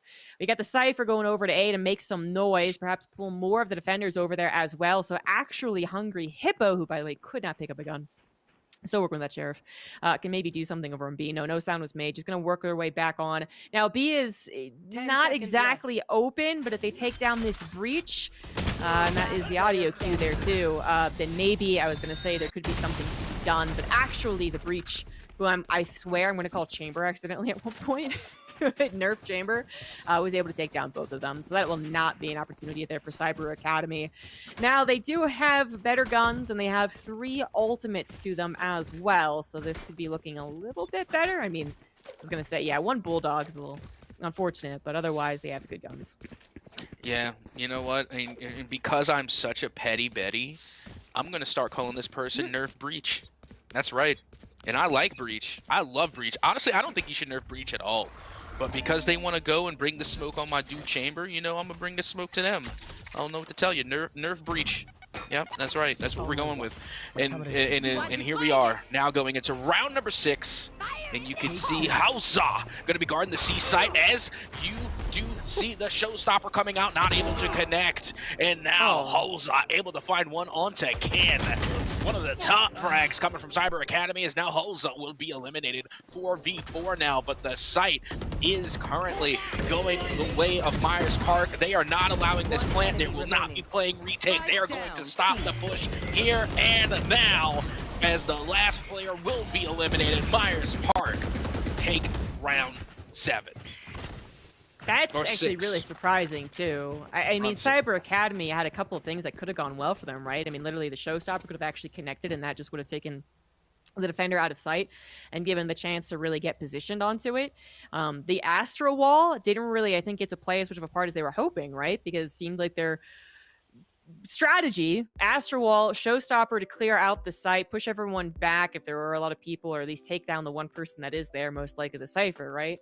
And then actually get planted and set up, and instead it just went wrong from the get-go, and then everyone went past the Astro Wall in the first place, so it didn't even really look like it affected their defense of their attack, which is always funny there, too much. So that's kind of unfortunate. I think the strategy could have been sound, but it just kind of felt like it got nipped in the bud. Yeah, that it did. But once again, we have another timeout, which means it's time for the Zombie and Captain show. Captain Atsoka Zombie show, whatever you would like to call it. Anyway, here we are. We're in the booth, and as many of you know, I am currently on my holiday vacation. So, you know, Zombie, I gotta ask you, what you got playing going on for the holidays? Are you in the Christmas spirit? Are you in the holiday spirit? Are you jolly this time of year? Because if you can't tell, me being a big man, I am very jolly for this time of year. Oh, unfortunately, to be real with you for a second, I got a huge case of the SADS. I hate the winter. I hate how dark it gets so early on. I mean, Christmas is fine enough. I love my family, so, you know, it's all nice that we get to hang out. And for the first time, you know, since we moved to Colorado to hang out with the family. But that's basically the plan, really, just to hang out with the fam. Gonna go to Atlanta next week, actually, for a StarCraft gig. So that's mostly what I'm looking forward to. Oh, don't be modest. Tell the folks at home what you're doing. Tell the folks at home what you're doing in Atlanta. Don't be modest. I am the premier StarCraft 2 commentator of the ESL Pro Tour. At DreamHack. I'm a big deal in certain places. Yeah, at DreamHack Atlanta. That's, I'm sorry, I think that's so cool. Like, I really do think that's like some of the coolest, you know, just, it is, just to, you know, just working at DreamHack, you know, being a part of DreamHack, I think is just like the coolest thing. I've got your trail. Yeah. Now, I've worked with them for so long. I've seen like their leadership like come and go, and now we always, unfortunately, we don't say like at DreamHack Atlanta anymore. We have to say at EPT Winter at DreamHack Atlanta. So that's a mouthful. Yeah, it is, but that's the way of branding, isn't it? But regardless, I hope to see some people out there in Atlanta as well, anyone attending and all that good stuff. But we do have the site breached as Cyber Academy coming in with a strong presence. They have 3 left on the board. Make that 3v1 now as Kin finally gets a time to pop off. Finally, all types of warmed up, and they get a 4K to help take the second round for Cyber Academy. Yep, that they do, and it comes none too soon either. You know, you want to get those gimme rounds as often as you can, because again, you got to keep in mind they have to make up in terms of economy here, and they actually managed to deal a little bit of damage, but not too much, because honestly, Nerf Chamber, or Nerf Breach, as I have come to call them, they actually have enough monies, along with Boger, to go ahead and buy for their teammates if need be. Meanwhile, you know, Cyber Academy, they're still not looking too strong in the credits, so they're going to have to win out again if they really want to get a foothold in this comeback. Well, if Kin can actually start working here, then I'm a big believer. Cyber Academy taking a slow approach, getting the read on what's going on, maybe hoping there's a little bit of a pokey poke out there in mid, but the Skies do end up missing each other as the attacker Sky actually makes some noise over towards Rubble.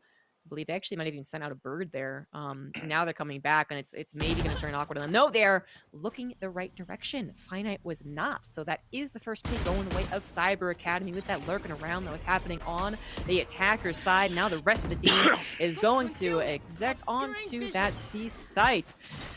And, well, it's about to get close quarters once again. In fact, it was about to. That smoke maybe deterred both of them from actually engaging through it as Cyber Academy decides they still have some time. And they do, 40, 38 seconds, you know, and it's counting down, but they still got some time to actually decide to make a move here. And it looks like it will be through B into 30 seconds the left. main. Maybe they could have, would have, should have gone into that A, but the Raze is waiting there now. Instead, it's going to be the breach. The Cypher cam up, but destroyed. And now the decision really does have to be made. 15 seconds left over. They got to get the spike planted, and Myers Park knows that. So they're going to try and engage, and rather surround, but realizing they can still go over to C. The time is so short. Oh my good lord, that's actually a real big problem. Oak's enemy takes down one as well. The spike is picked up, but there's not enough time to plant it. Not to mention they were losing out in the duels as well. I liked Cyber Academy's initial cautious, kind of quiet approach, looking for that pickoff that they actually got. But then I think the lack of decision to actually execute on the site really did hurt them. Oh, yeah, absolutely. They were a little bit too hesitant. Again, they were very indecisive on where they wanted to go. Honestly, I think as soon as they drop the util on C, you just kind of have to stick it. But, you know, at the same time, you know, the defense coming from Myers Park, particularly on C, has been so good because, trust me, Myers Park knows how hard the retake is on C. They're not going to give it up for free. So with that being said, honestly, your best hope is to maybe even try and get a pick onto B and then rotate to either A or C. But at the same time, you could also try and just stick A. I mean, at this point, it's pretty much moot just because Cyber Academy is now forced into an eco round. So essentially, you know, it's going to be another round win for Myers Park. Yeah, most likely. Let's see if a surprise can happen. Cyber Academy does find one thanks to Kin. It takes down Hosa with a Sheriff, and they will actually get the plant as well. So that's some good news going for Cyber Academy. In a 4v4 situation. They also have a couple of ults if they think they could use them here, despite it being around that a lot would accept as a loss. They're going to do their best. Another Sheriff kill for Kin as well. Now they know that another person potentially in their sight soon enough, but the Cypher's actually waiting for them to come through that door. Showstopper coming out, does not connect, but I do believe did some damage. Gets the kill. And it looks like it will just be down to Oak's enemy for Myers Park. Cyber Academy in a 2v1, managing to make this round theirs and bringing them up to 3. How is that not a thrifty? That's got to be a thrifty round, right? I mean, they were going into that with, like, Sheriffs and Classics. I mean, that was a phenomenal round coming from Cyber Academy. I'm wondering how they weren't able to replicate that success earlier with even better weaponry. That was such an impressive round and a great use of the ultimates, by the way. The Showstopper, like you said, it didn't connect, but it definitely disrupted whatever type of retake Myers Park was going to attempt. And it just furthers the point that C site is such a hard retake. Even in an eco round, when the spike is planted for Cyber Academy, they still pull out the win. I think a really big aspect of that last round was absolutely Kin getting 2 Sheriff kills. You know, one right off the bat. Kind of opened up the possibility of getting planted and getting set up there on the C site. So I don't want to gush too much about Kin. I feel like I'm kind of at, you know, getting closer to being a little too much of a fangirl here, but that did certainly help. And Cyber Academy seems to be, I got the juices going at this point. I also really like that we're seeing some very fair Valorant. You know, I feel like it might be the case that Myers Park is a better team today. We'll find out if they actually get the W here. But they're obviously respecting each other. They're really trying to strategize. It's not just about running and gunning and seeing who are the better duelist, or we can take a 1v3 all by their lonesome. And that is again displayed here, even as the fights do not go favorably overall for Cyber Academy. A 2v3 is winnable for them. Now it is a 1v3 though, with the one blinded, so that quickly became a caster curse. But nonetheless, I stand by my point. I like that Cyber Academy. You know, they're getting some jabs in there. They're getting some opportunities. Some of their strategies are really working well.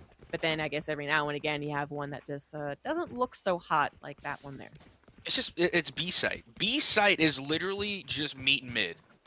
That's what B site is. I mean, there's 4 different avenues of entry. Like, that's where you go to settle a dispute. That's where you go to settle a beef. You know, the site itself is just meet and mid. All chaos breaks loose on B. There's almost little to no, you know, formula to B. I mean, you're just going there for a quick plant, and also it's a quick retake. So again, there's just a lot of chaos and little method to the madness. There's no pinky out when you're talking about B. You know, it's not a polite gentleman's game where you're both sipping tea. It's just, it's a slabanaka most time. We have an English host, and so I just steal all of his stuff. We have the A site now, possibly being the point of attack. Cyber Academy was able to win out on an eco previously, so still possible here, but it seems like Myers Park is picking up on what Cyber Academy is putting down, which is going to be the B hit. Well, successfully avoiding being taken down there with the flash, but it's actually Ive with the Sheriff who takes down one. There it is, though, from Myers Academy, starting to take down all the members of Cyber Academy. And it looks like it'll just be down to one very injured Sova, and now up against a woman as well! God, no! The horror! But, you know, it's funny. I'm glad that you brought up, you know, one of your British colleagues, because, you know, I actually have a colleague of my own who's really big in EU Valorant by the name of Cairo Cast. Really awesome guy. Makes some really good Valorant content, and also just a really good Valorant caster. And, you know, I like to take little bits from them as well, you know, so every now and again I'll say, you know, as my my friend and colleague, you know, Cairo would say, it's getting a wee bit scrappy. You know, and I also like to refer to them as the hot Scotsmen, you know, because they again are from Scotland, and you know they bring the flavor of Scotland with them whenever they're on the desk, for sure. As soon as your accent came out, I was like, oh, they're Scottish, gotcha. Yeah, it's just a wee bit scrappy. It's one of those highbrow, pinkies out type of Englishmen. We had the op make a big play to begin with, but Cyber Academy not deterred from the mound, I guess, would be like kind of a long, I guess, over on that left side. They actually tried to kind of force it. They did get down one, but it's still overall not in their favor, as we had a very aggressive nerf chamber kind of catch them by surprise as they were on the rotate. And now still looking for a couple of duels. The dogfight still happening when you're so freaking injured. That's some confidence right there. Cyber Academy with 2 left over. Woman Scare Me making it a 2v2, and they have the ult. 47 seconds to go. Got to pick the spike. Got to decide where to go. But now it's a little bit easier to get the, I guess, gamble that you're going to go to a place where they are not defending.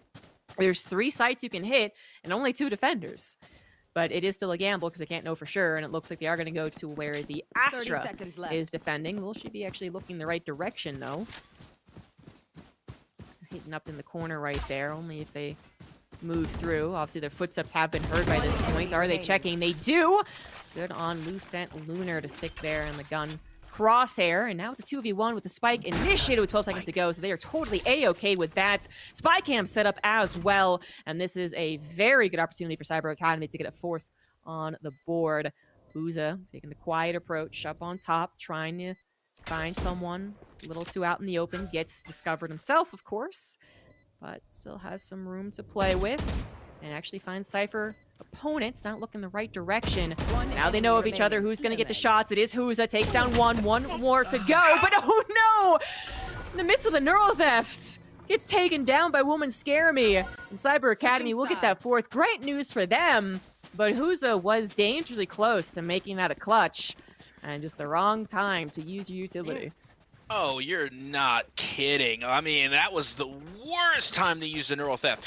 And I'll be honest, like, I'll give them the benefit of the doubt. Like, oh, you know, they don't know where this Sova is. My first guess would have been tree. It's always tree. And so I'm not going to use my utility tree.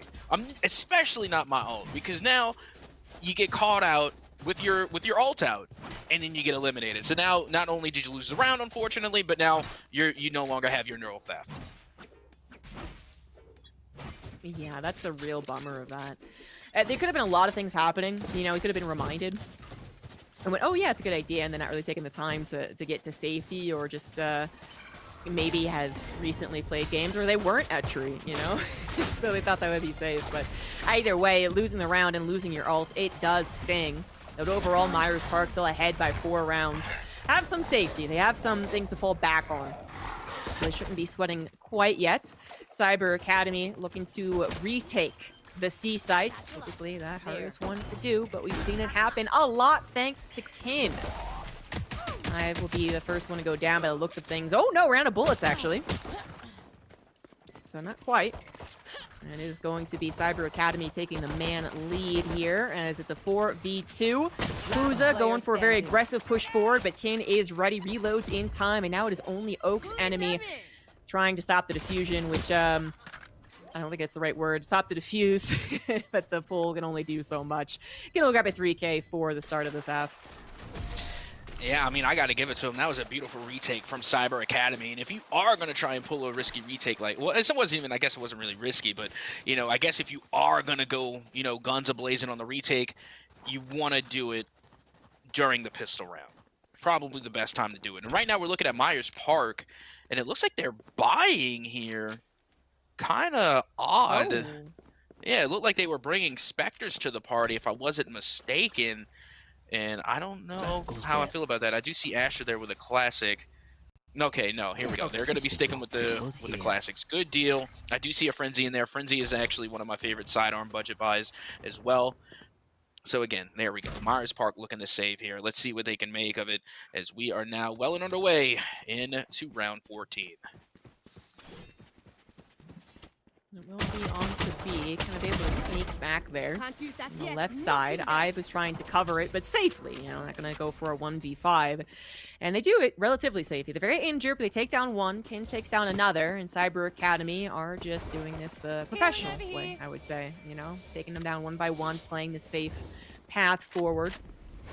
Pulling back and getting their teammates to help out. A heal coming in as well. There is a little bit of a flank coming in, however, from Myers Park Rays, and I'm not sure they're anticipating that. Yeah, well, it gets a little awkward, but Hungry Hippo able to change over to the gun in time. Does win that 1v1. That was a good idea from Boger, and I could see that working a little bit better next time they try that. Looks like Cyber Academy with 5. Well, 4 still left on the board. Do have this round. Yeah, they're looking really good this time around. And I got to tell you, you know, being able to call out that flank, well, not even call it out, but being able to swap to the Bulldog in time, very, very clutch, because that would have been a huge flank, a huge elimination, possibly could have turned the round around, but no, it is going to end with Cyber Academy taking the dub.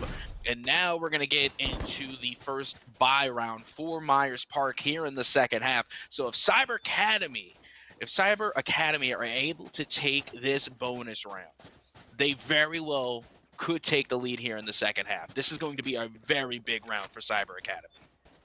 Ooh, that's a very good point. Some exciting stuff could be brewing. Cyber Academy, they were never just totally down and out in the first half. There were some rounds that were better than others for sure, but they were completely down and out, but now looking very confident.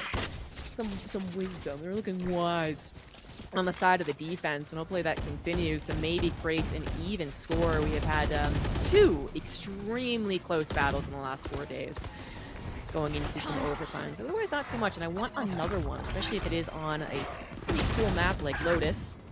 Skydog just got a lot of information right there. It was about to go on forever and ever, but Boger just takes down 2, which seems a little bit better than the Skydog just figuring things out. And Cyber Academy down to 2 themselves now, and that will be Kin and a buddy. That's Woman Scare Me, gets taken down by Finite too. So it's only down to Kin in a 1v4.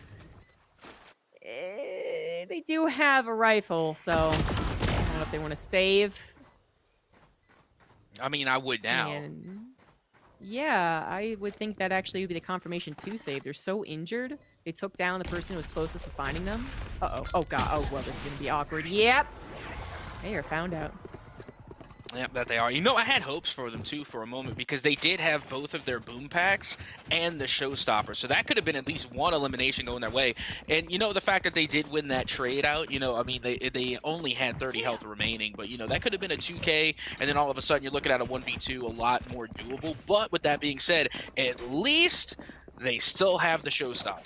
They still have that ultimate online, and then there's really no aggressive ult coming from Myers Park. They do have the neural theft, you know, good enough, but at the same time, that showstopper can definitely make or break a round, and I think they're going to need it more this round, here and now, than at any other moment. This is a really big opportunity again for Cyber Academy to try and make this comeback, you know, become a reality. Yeah, both teams having to forego, you know, Vandal or Phantom buy on one person, and also a half shield on one person too. So, one ult apiece as well. I mean, anything can happen in a round like this. We had the kind of what is it? Is it the Ares that they bought? The spam coming through. Maybe catching an overly aggressive defensive Cyber Academy player, or just trying to catch someone on the long distance. It didn't work out. I still like the idea. And it seems that the C site will be the hits. There are a couple of players of Cyber Academy defending, and they will grab one as Myers Park commits. They grab two, they grab three, and that's all hungry hippos gobbling up these these little pellets or whatever they were. Unfortunately, finally gets taken down, and Cyber Academy will lose their star of the round, but still have 30 seconds left. 3v2 situation. Lucent Lunar going out for a bit of a hunt as well. Unfortunately, caught changing guns. Didn't realize Finite was there, and Finite really is helping, making this look possible for Myers Park. But Kin is alive. Woman Scare Me alive as well. And Finite managed to get a great gun as a blind too. That is going to be it for its utility for 25 seconds. Not much else to do here, and could be in a crossfire. Ooh, or not. Takes the 1v1. Now looking to take yet another. Looking for the 4K. And the defenders win anyway because the spike had not been planted. So it would have been nice. And I guess you might still get the credits. Nope, not even that. Nope, no credits. Again, big win for Cyber Academy. We already have been talking about, you know, the way that the economy has just been kind of shifting back and forth here. And, you know, Cyber Academy, again, you know, they weren't able to really come through with, you know, like the 3 back-to-back wins, but still, you know, they're just right there, a constant tug of war. And, you know, the real thing about it is that Cyber Academy have really been in this match, you know, from the get-go, like you said. But the point is that Cyber Academy, throughout the entirety of this match, have been working from behind. They really need to try and equalize and maybe even take the lead, you know, because, again, the majority of Lotus for Cyber Academy has been just playing catch-up. I don't know if that was on purpose, but it almost sounded like you said equalize, and I really like that. No, I meant to say equalize. I guess, you know, one, my mic quality isn't as good as it normally is, and, you know, maybe I had a little spit in the back of my throat. No, I don't know. I like it though. I feel like the equalize. Maybe we should equalize. Maybe we should start using that. Absolutely. Everyone's gonna think we can't speak. We have Cyber Academy already down 2 members, so they're in a wee bit of trouble. Just a little wee bit. They might be able to catch some duels. I mean, we got a little bit of a hunt going on for Finite. Maybe they get to the surprise on the Cypher. Maybe the opposite way. They do get the surprise on the Cypher. So that had gone the way of Cyber Academy. Oh, flawless as well from Myers Park. If that little aggressive run out there from Finite had gone the way of Cyber Academy, and the other 2 were able to catch another one kind of off by their lonesome, things could have really started brewing, but that was not to be. And Myers Park now enter into double digits. Yep, that they do. And not to mention, they got 3 ults going their way as well. And you got 2 ults coming from Cyber Academy. You're going to have the Seekers and the Showstopper at the ready. Meanwhile, you're looking at Myers Park, and they're going to be bringing the Showstopper as well with the Rolling Thunder and the Neural Theft. Hopefully, this time for Myers Park, it doesn't go to waste. And, you know, they don't get called out with their ult out. Meanwhile, we are going underway here in round 18, and the spike lining up by A main. Yes, it is. The mound look out for you? Does the rubble look out for you? I guess not. That's okay. Coming in around tree, we have Kin trying to hide behind that tree, and it was somewhat successful for a little while, but not for long enough. They do not get any trade. The Showstopper also came out in the side of Myers Park and was able to take down another from Cyber Academy. The plants, not quite coming in. Looks like it's been, you know, distracted for a little while, but eventually does come in, leaving it into a post-plant retake from 2 players for Cyber Academy, which is looking, yeah, it's not going to happen. It's not going to happen, and kind of what's worse is that it's going to be Is that 2 flawless in a row? Did they just get a flawless as well from Myers Park? That's tough. Not totally unexpected when you are facing someone so limited on guns, but just the back-to-back starts to feel quite bad as they also enter into an 11-7 lead. So very close to the match point. Totally understandable that Cyber Academy calls a timeout. Oh, absolutely. Again, a timeout that isn't used is a timeout wasted. Honestly, I'm a firm believer that if they give you timeouts, you should use all of them. Because honestly, I've seen entire matches just get completely turned around after coming out of a timeout. A timeout almost feels like an ultimate. But speaking of ultimates, it's now time for the ultimate show. That is the Zombie and Ahsoka show. Once again, here we are with another beautiful timeout. And as you can see my beautiful face in less resolution than usual because, again, mobile gaming setup. But with that being said, I got to ask you, speaking of mobile gaming, do you mobile game at all? And if so, which one? I don't. I did a little gig for Cartwriter though. So I downloaded it on my phone, if that counts, and it was actually quite fun. It's funny because, I'm not the biggest fan of mobile gaming, but I will say that, whenever I'm traveling like I am now, I'm in the airports, I do play like a lot of emulators. I boot up some of my old Pokemon, and not only that, but one thing I'm a really big fan of, since we're already on a Riot game, Valorant, I love playing Wild Rift. If you don't know what Wild Rift is, it is a League of Legends, just mobile. It's just like a phone app version.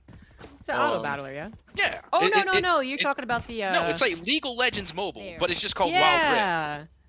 Yeah, And it is actually I was thinking it's really, really good. So again, if you love Riot games, you like League of Legends, you will grow into like Wild Rift. Again, it's so much fun, especially if you're out traveling a lot for the holiday season. You want something to do. I recommend it. Well, I don't know what we consider mobile, but I was thinking just purely phone. But I might have some other favorites going along to like Switch and emulators and stuff.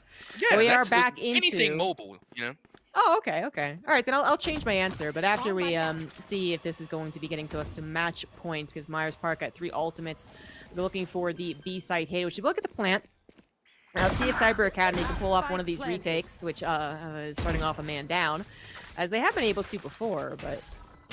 They're actually not even going to be collapsing in on everyone in the B site. So Myers Park has dispersed. So they'll be coming in from all of their own angles as well. And as everyone comes in from all of the angles that lead to B on both sides of the map, it is going to be favorable for Myers Park. They only have Kin to deal with, and they will be able to take a 3v1. So it is going to be match points.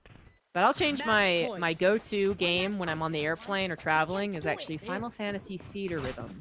Ooh, that does sound pretty tight. I don't even know what it is, but you had me with Final Fantasy. Game. Is it like is it turn-based? It's a rhythm game. No, it's a rhythm game. Like where you like you have to hold down the buttons when it appears on the screen, the time in which it appears, and then you get like your characters and you can get them like leveled up in spells, and it's all the characters from all over Final Fantasy, and it's all the music from all Square Enix games actually, not just Final Fantasy. So I'm a big fan of that. And you see, being that it is this time of year, I feel like it actually is important to address mobile gaming because, a lot of gamers, they have to go and travel and see their families, all that lame stuff. So, you're away from your setup. You're away from your setup. So, when you're looking for something to do that doesn't, bust out a mobile game. But meanwhile, here we are. Myers Park going to be busting out the spike here on the A site, as it is going to be a full-on A push. And that Astral Wall, oh my goodness, that Cosmic Divide, just chef's kiss, mwah, perfect. That was a pretty good one. We really haven't been able to see the strength of it since so earlier on in the map. It didn't really get to come to fruition, its plan. But this one did. It did its job, and that has given Myers Park the plant and the ability to position themselves as well. But actually, an aggressive push through the Astra smoke leads to Cyber Academy taking down 2. Give themselves a fair shot at getting the defuse as well. They are working against a couple of people up in tree, though, and that is a good breach utility there. But Lucent Lunar also picking off one with the Sheriff. It's further helping Cyber Academy's cause to not let this best of 1 go right here, right now. Nerf Chamber trying to come in here now in a 1v2 to actually get the 13th point. Might still be possible, as that was a 1v1 with the defuse having to happen, and that is a clutch. Myers Park will take the 13-7 victory. Yep, that they do. And you know what? I'm so glad I didn't. This is actually the first time. Hold on a second. I think this is the first time that the Captain's Caster's Curse did not come into fruition. Because I even said I'm pretty sure Myers Park is going to give Cyber Academy a run for their money, and sure enough, they did. I remember Myers Park from last season. They were a good team, and I'm glad I wasn't wrong. This feels good. Is this how you feel all the time, like not being wrong? Because this is nice. I like this. I am never wrong. That's absolutely true. It is a great feeling, isn't it? A great feeling is having a pretty close Valorant game. That was an exciting one. It wasn't in overtime, but I'd still say that was absolutely an exciting one that could have had a couple more rounds on the side of the losing team. But overall today, we are looking pretty good for Cyber Academy. And I thought that was going to be the end of today. It is not. We're actually going to have a fourth best of one today between Providence A and Sun Valley High. So look forward to that, guys. We're going to take a quick break, and when we come back, it is the last match of the day.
Hello, everyone. Welcome back to our final best of one of the day. It is going to be between Providence A and Sun Valley High. So we did see Providence yesterday, I believe, and they were another team that was dominating. They looked really, really good. So we'll see if Sun Valley High can make them look not as good. Yeah, I mean, tis hoping, because again, Providence were looking really, really good yesterday. And you know what? I do hear, pray tell, for some credible sources. Pizza Time, our producer, said that Sun Valley should be a pretty decent team, should be a good team from what I am hearing. So if they're not, it's Pizza Time's fault. So as we get ready to head into bind, which is great because we haven't. I feel like we've only seen like one bind, and I'm pretty sure it only has been one bind, so it makes me happy to see it here and now. Again, bind has been one of the favorites for a lot of teams. It comes up in a lot of picks, and I completely understand why. This map is so much fun to play on. It does have a little bit of a niche, so again, when it comes to compositions, there is a little bit of a discrepancy on how to go about it. Like when it comes to compositions on bind, this is where I see like the most mixed matches, as far as what the meta actually is. I do love the Chamber pick coming from Sun Valley High. Chamber on bind, actually a pretty good pick. Yeah, we can finally get some Chamber love even after seeing someone named Nerf Chamber. That's always nice. That's good. We'll see if he actually really does need a nerf. He is apparently off-brand Faker, so not as good as Faker, Select but even your if you're like agent. 50% as good as Faker, you're still pretty freaking good. And right now, these Providence not looking too confident in their composition here. I mean, you do have Sunil or Sunai, or Sunil. Yeah, they're going to be again on the ISO, and again, I have not seen ISO on bind. I haven't seen it. I've seen them on split. We've seen them on ascent. Seeing them on bind, and honestly, I think it's a little risque, should I say, to be bringing out the ISO on bind against a team that looks pretty well organized. I mean, I'm looking at their composition and I like what I'm seeing. I like the raise. Chamber on bind is truly exceptional. This is one of the few maps where they're actually viable. And then they're bringing in Breach and Sky. Again, the two great initiator cores there. Meanwhile, you're looking at Providence and they're going triple duelist. No, quadruple duelist in one smoke. That's insane. But at the same time, we've seen teams come in here with whole 5 duelist comps and done pretty well. So I'm thinking that Providence has to be really confident here. Yeah, I was wondering if they were the ones that did the 5 duelists, but I think that was actually the team we just saw. So I don't quite remember, but that 5 duelist composition was also a bit of a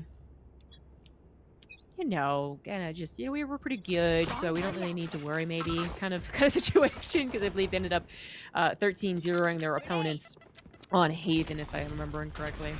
So, I don't know. We'll see what this looks like here. Providence A might be feeling confident once again.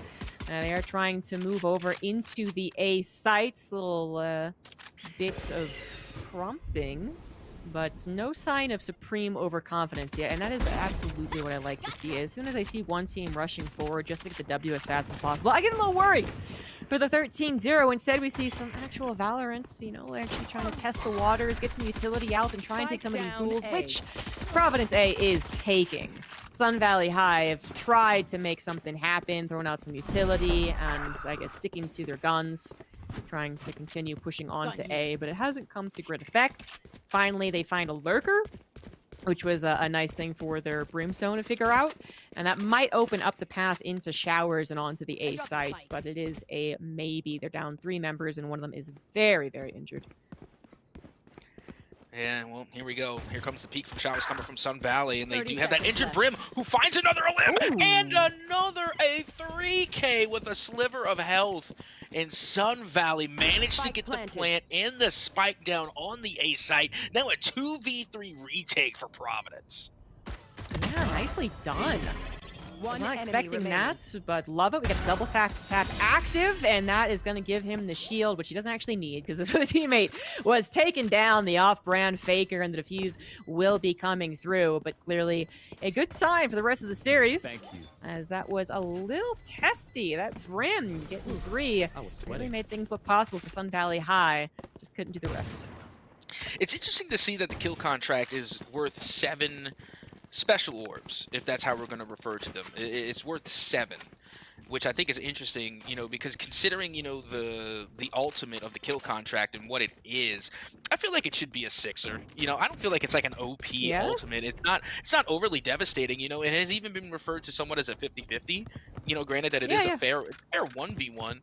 So I mean, I guess 7 is fair, but honestly, I feel like the neural theft is even more viable than the kill contract, and the neural theft is only 6.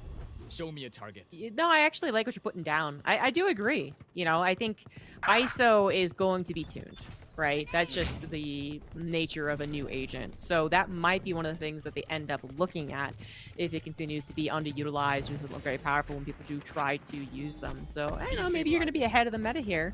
That's okay. You're going to be calling out what Varad's going to be doing in the future.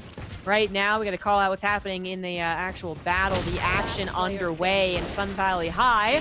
At least managed to take down 1 before getting totally and utterly obliterated. As 4 are left for Providence, and they take that second round. Expected, but at least Sun Valley High got 1 of them down. You know what else I'm going to point out once again about, you know, as far as like ult economy goes, the Phoenix ult, run it back. I'm pretty sure that's a 6er as well. Like, if I'm not mistaken. Yeah. And that ult is amazing. Like, I think, honestly, run it back is really underestimated just because, or underrated rather, just because, again, not only do you get a chance, you know, at basically having a second life, trying to find some eliminations, but you also get a lot of intel from that ultimate as well. Whereas, you know, with the kill contract, you're not even guaranteed an elimination and you get no intel at all. So, again, you know, I don't know. It just doesn't seem right to me. It seems off. Yeah, I get what you're putting down. I actually think Phoenix ult might be fine, personally. Not that I'm super great at Valorant, but I think one of the reasons that ISO might still be a bit higher is because it does also have that crowd control effect. It literally takes an agent out of the equation. So that can mean bigger things than I suppose than how the actual duel can go, even though obviously you want to win the duel. Just speculating on what they were thinking when they entered this agent into play. But we've had 1 apiece go down to start off round number 3. Sun Valley High taking a cautious approach, looking through showers, but deciding actually to head over back towards into the A lobby. That's Flash was good, but they are going to stick to their position and look to attack onto A. Panda's Gabby. I do remember that name. I absolutely do. Lovely, tricky name. Is going to be scouting face first. Sees no movement anymore from Sun Valley High, and it is because they are rotating. Not sure if anyone's there in hookah. There is not. Only 1 member so far from Providence High. Getting over to try and defend that B side, getting into that elbow location, kind of acknowledging that is in fact where they have gone. And now it is time to plan the retake. They can't really stop the plant from happening, although they're taking a little while to plant. Okay, there we go. Ooh, the ISO wall comes through, allows them to actually get onto site. Excellent use of the ISO utility. And with them onto site, now we have a 2v1 in which number 1 Zoomer is not able to do anything more. And Providence A will get the 3rd round here as the defuse comes through. Less than promising sign for Sun Valley High. It was once again kind of close, but yeah, losing that in the bonus, it's, well, you've talked about it. It can be a little worrisome. Absolutely, especially when you're going up against such a confident team like Providence. I mean, you gotta, and again, just a reminder, this is their varsity team, so this is the best that Providence has to offer for the most part. Not trying to put any damper on the JV squads that they have, but again, you know, this is a really confident team. They're coming into this with 4 duelists at the ready. 1 smoke, respectable, you know, at least they didn't come in with 5 duelists in those smokes. So, you know, they are coming in with some extra utility there with the brimstone, and now they should get really nervous as the op is out for the jet, and it finds its mark to start things off here in round 4. Yeah, not only can they afford the op, which is obviously good, but then they kind of afford it on the round in which it makes sense for Sun Valley High to try out B long, you know? They tried the other ways. They tried going through mid, they tried hitting A, and it was like, well, no, try B. Oh, whoops, I daisy, there's an op right there. It's an excellent timing to have that. So they're already down a man, but Sun Valley High going to still kind of blitz over onto the A site, very confidently entering in here. A little bit of a duel in lamps. Sun Isle is managing to stay alive and also wanted to get a double tap going. Focusing. but is able to pull back entirely. And now we got an on-site dogfight and a 5v4 in which now becomes even more favorable for Providence as Panda's Dabby grabs 2. They got the Reyna overhealed with Empress online as oh, that's the reloads. That's a little awkward. Oh, and does get taken. Hey, the Singer, Weather Shark. I mean, they're coming in here when I expect Sun Valley High to be completely down and out and are, making some waves, but just not big enough waves to actually capsize this Providence ship. They still get the round and are up 4-0.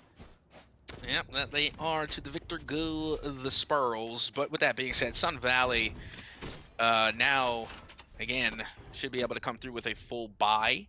Hopefully we'll be able to make something of it. But again, Sanji right there in hookah, going right into the face of the opposition with the operator is just going to be such a nuisance. Although, the spike looks like it is going to be heading over more towards A main, as now the orbital strike will come out to clear out lamps, but they're not able to catch anybody there with any damage from it, as the push is going all through A main.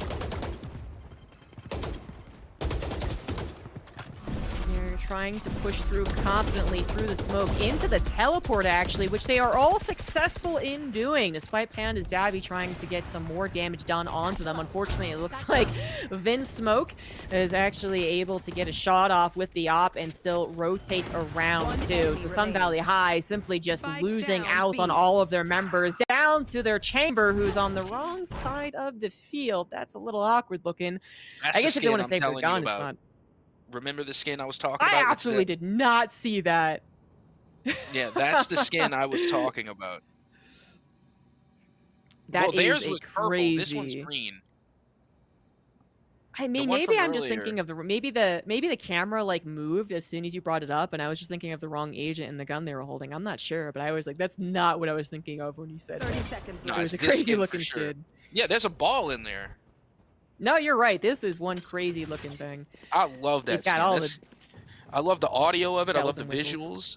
visuals. I love the reload animation. I love everything about that skin. It's pretty gnarly in my opinion. It hardly looks like a Vandal though, with all 10 seconds the left. knickknacks on it. But apparently it is, and it is worth saving if possible, which it does seem like it is possible. Trying to hunt for the lone person when they do have a rifle and then you just don't really have a chase already ongoing, I think it's slow going, and it is dangerous. You might not actually be able to chase them down, so they were kind of looking for him, but not urgently, and so that gun is saved. Chamber also now having an ult, so we might see used, although I'm not sure this round, maybe the next one. But I'm also not sure how they would use it. Perhaps if they do get onto a site. I mean, it's the tour de force. Yeah, I mean, if you're going to be taking out that jet with an op, the best way to do that is with another op. The tour de force. Well, yeah, that's what immediately I was thinking of. And okay, they are going to use it this round. Okay, but I was just like, then you do kind of, if they're already postured, I worry about taking the duel. I'm just saying I don't have the confidence up against Providence A, who has been dominating, but the confidence did come out from off-brand Faker, and well, maybe fortunately, maybe not, maybe they would have gotten the kill, but either way, there was actually no one on B long, so they are going to enter in the 4v4 situation. Down the teleports. I believe they will be able to enter in. No! Now it is all about the operator, although that is also taken down. Weather Shark, once again, popping up in the kill feed, making me wonder, are they the MVP of Sun Valley High, the Brim MVP? If that doesn't happen too often, absolutely they are. They get the 4K and will get to second round. Nicely done for, wait, Sun Valley High, wait. Yeah. Wait, did they not have the time? What? They got the first one. Yeah, they got the eliminations. That's why I'm borked with, is because they got the eliminations. It popped up with the one first and foremost. I thought that was their second round. I must be thinking that was one of the rounds they got close on. No, that was their first one, and it is all thanks to Weather Shark. Yeah, and then also, again, it's such a shame to see the tour de force go to waste there. I mean, don't get me wrong, Sun Valley still got the dub, but, as a former chambermaid, again, I'm just going to throw this out there, you always put down your rendezvous before you try and hold the sight line. And, they went to the sight line, and then they had two teammates in the front, so they thought they were safe enough to put down the rendezvous and then come back, but that was not the case. Always put your rendezvous down first, then peek. Also check your corners. Good Valorant lesson. Oh no. Oh no, it's still going. Oh no! Yeet Enjoyer getting so much value from that. Oh no. Yep, Yeet Enjoyer. That's a familiar name, isn't it? That's a name you don't forget. You know, Yeet Enjoyer. Because again, the trigger discipline there in the corner, phenomenal. Well done. Perfectly executed. Beautiful. Absolutely stunning. Stunning. Stunning discipline there on the trigger, holding up in the corner. I don't know why I switched to over this ghastly attempt at a British accent. It's absolutely horrible. It's absolutely ghastly. Not the Pokemon. The adjective. Horrid. Absolutely horrid. But, you know, regardless, still a phenomenal round, though, for Providence A. Looking really strong and, you know, putting to good use every single duelist that they have brought to this map. Yeah, they are. Yeah, they are. They are.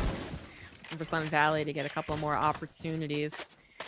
It is so terrifying to go down any of the long sites on any map when you know that op is in play, but the op is actually postured in a shorts, which I mean is still a long position.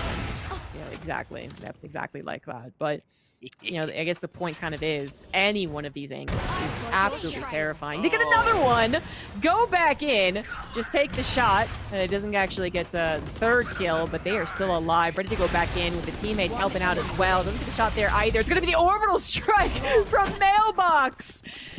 That actually gets them, and then the 3K comes in with the knives coming out. Didn't even from need those. Sanji. No, he did not. Didn't even need those. They still had a bullet left in the op before the reload, and they still had 10 extra op bullets as well. So again, I don't even. You know what? I think it was just kind of like, you know, screw it, we ball. You know, throw out the orbital strike. Well, here come the knives too. You know, why not? Yeah, let them that cook. Is so. I wonder if Sun Valley High also didn't quite recognize the emerging glowing round circle underneath their feet to get both people killed by the orbital strike. Because I mean, so much attention was on how do you deal with the op, which I just talked about. It's so scary to go up against it, and then once you even develop a plan, it can still be so scary to execute. And, oh my! Yeah, and then they got caught out with an ult, and it's 2 op kills to start this round off. That's a collat, and isn't they're it? looking for a third. That had to be a collat. I don't know. Oh, I wish we would have seen that. Look at Sanji. Sanji literally just cooking all around hookah. My goodness. And you know, I talk about this a lot, and you know, I always say that there's nothing scarier in Valorant than a jet with an op. And you know, one of the best counters to that is, of course, you know, getting either a jet with an op or your chamber with an op, but really it's the KO suppression. KO suppression dagger is going to be the best thing because you're taking away the jet's mad dash, you know, or you're just going to nullify them to the point where they don't even try and peek because they don't have their mad dash. So again, any way that you can suppress that is going to be a good counter. Because at the end of the day, even if you throw out a concussion or if you throw out a flash, that mad dash is going to save the jet every single time. This is looking a little more promising for Sun Valley High. They've actually been able to get through onto sites, avoided the op thus far, but maybe not for very much longer. But now in a more close quarters fight, you hope to have a chance. But Sanji is still winning out, and now it looks like the play is to play around the spike. Absolutely makes sense. Are they faking? Are they sticking? That is the question. That was not a stick, but it's a miss on the op shots, which is good news. And now we have the chase. Sanji knows they got to take down their opponents to actually get that spike defused safely, and they're trying to chase them down, and it finally works. The sidearm comes out for the defuse, and the 8th round goes to Providence. That was the most disrespectful thing I've ever seen so far here at VESL. Did you see what I just saw? I've seen a little bit more disrespect, but it was good. It was. So you saw them do a full 360 pop shot with the op just now, flying up. Did the updraft into a 360? 360 no scope, bro. They went for a trick shot on the homie, and then brought out the shorty to finish them off. Ugh, that's nasty. That is nasty. Did the homie dirty. You didn't have to do it like that. And still got the defuse. Jeez. And they still have the momentum. One as enemy well. remaining. This is not stopping anytime soon, as the app does find a kill in this round as well. But it was actually a lot about Yeet Enjoyer. Providence A looking just as powerful as the last time we saw them, really. Sun Valley High, I think, had a lot more maybes earlier on in this best of one. It's kind of been getting worse since then, especially because the operator came out. I'll be honest, if I got hit with a 360 quick scope in Valorant, I'm going home. I'm done. I've had enough. That's too Oh much. no, my defensive tool, if your defensive tool is like, whatever, man, I'm going home. My defensive tool is like, who do you think you are? You think you're a boaster? Like, what are you doing? Like, oh, you're so cool. I mean, they landed it though. I bet you'd mess Like, up other ways. If you get 360 quick It doesn't scope, matter. then take your L. Like that's It's it. luck. It's over. You lost. It's just luck. No shot. That's my defensive maneuver. That's my go-to. No, I was But molded they by are the obviously L. pretty good. I was born by the L, molded by the L. I didn't see a dub until I was already a man. Not in life, not in video gaming. It's all else. Oh, now we got Odin and Op dealing some damage. It's actually a 2v2, so Sun Valley High has a chance. But Sanji wants to go with the knives, does not get the shot, and will not carry things through. Sun Valley High still has something to say. That's a second round for them. And now we are in our last round of the half. Yep, that we are. Are we going to see the dreaded 9-3 curse? That's what's on everybody's mind, right? Gotta be the 9-3 curse. And you know, that's another thing I think we were going to save for the Zombie at Soka show. But you know, I'll go ahead and ask you now since we're, you know, waiting for the next round to begin. Are you a believer of the 9-3 curse? No. No? Okay. Not that I don't believe in curses in general. Well, I kind of do. But, oh. See, that's what I was scared was Your gonna happen. commentary was just S tier. Thanks, Oh, man. That was Appreciate great. it. I love that. That was so great. If that wasn't super clear, viewers, that was two ops trying to battle out each other, and then the Jet did win. Which is what I was afraid was going to happen. But it looks like even with that particular duel winning out with the Providence, it's going to be Sun Valley High, who had the men. Oh, in a second, that changed. Oh, excellent play. Yeet Enjoyer coming in with the broom, picking up all of the scraps, getting the fork, getting the clutch, and getting the double digits for Providence. Switching sides. My goodness, that's all I gotta say. Even after getting blinded, too. I mean, their shots. I'm sorry, the shots are immaculate. Look, a whole 20 bomb now coming through from Yeet Enjoyer, and then Sanji 1 away from the 20. And you know what? This has gone under the radar, but I've got to bring it to light. My homie Mailbox, 12 assists on the board. That's how you know your smokes are smoking. The assist count. Gotta give credit to the assist. Again, I think it's so underrated that the assist getters don't get the highlights they deserve. Truly the unsung hero is Mailbox. They are doing an excellent job to support their team. The highlights, the quarterback, right? Kind of The only one who's not a thing duelist going on on. Providence right now. Oh yeah, that too. But they should be Spike highlighted down to A. some degree. Finally, off-brand Faker getting a couple of kills on the board, giving Sun Valley High another advantage. But it was Yeet Enjoyer who took away that advantage and is once again taken away, given the advantage of Providence A. Sanji will be taken down as #1 Zoomer. Still has a chance in a 1v2. They are in a lot of trouble as the crossfire was set up pretty well, and Mailbox does get the pick. So Sun Valley High, and now up against Providence, 2-11. You know, I know Zoomer is the term for, you know, the younger generation, but every time I hear it, I just picture my cat running around the house at like 3 in the morning. The Zoomies. Yeah, the Zoomies. I'm with you. Like, my cat's a Zoomer. I consider my cat a Zoomer. You know, I don't interact with Zoomers, is the thing, right? For the most This is part. gonna be fun. You know, but I interact with boomers. So I always think of boomers over Zoomers. But the more that I hear about the Zoomers, the more that I'm a little scared of them, I'm not gonna lie. Hey, There's you this need- comedian. comedian skit. He was yelling at the Zoomers about how they're mean. And I was like, oh no, are they mean? I didn't know that. I'm not on TikTok. I don't know how mean they are. No, I'm pretty sure they're really, really mean. Honestly, if you want to find out how mean they are, just turn on voice chat in any video game, and you'll find out real quick how mean they are. Oh, it's absolutely ghastly. But honestly, if you want a good analysis on Zoomers, just watch the movie Talk to Me. Yeah. Oh yeah, that whole movie is just Zoomers doing Zoomer Match things. point. I see. I need to watch it. That was a slaughter, by the way, in hookah. Just was yelling about. I mean, I wasn't going to draw attention to it. You know, I was going to let it slide, but I guess not. You know, there was a slaughter in the hookah with the lead pipe. Yeah. Providence A now on their match point here. I think they're going to be good to go, even though they're not buying up too much, actually. But I'm not super concerned. Sun Valley High, I think they can, of course, get this round, but it's just so much tackle, such a hill to climb. Down A. Starts off well for them, but the trade's coming out now, and Sun Isle even taking down another. 2 left over for Sun Valley High. Again, on their last life here. Spike planted. And it might still One be enemy doable. Weather remaining. Shark once again, this time helped out by #1 Zoomer in a 2v1.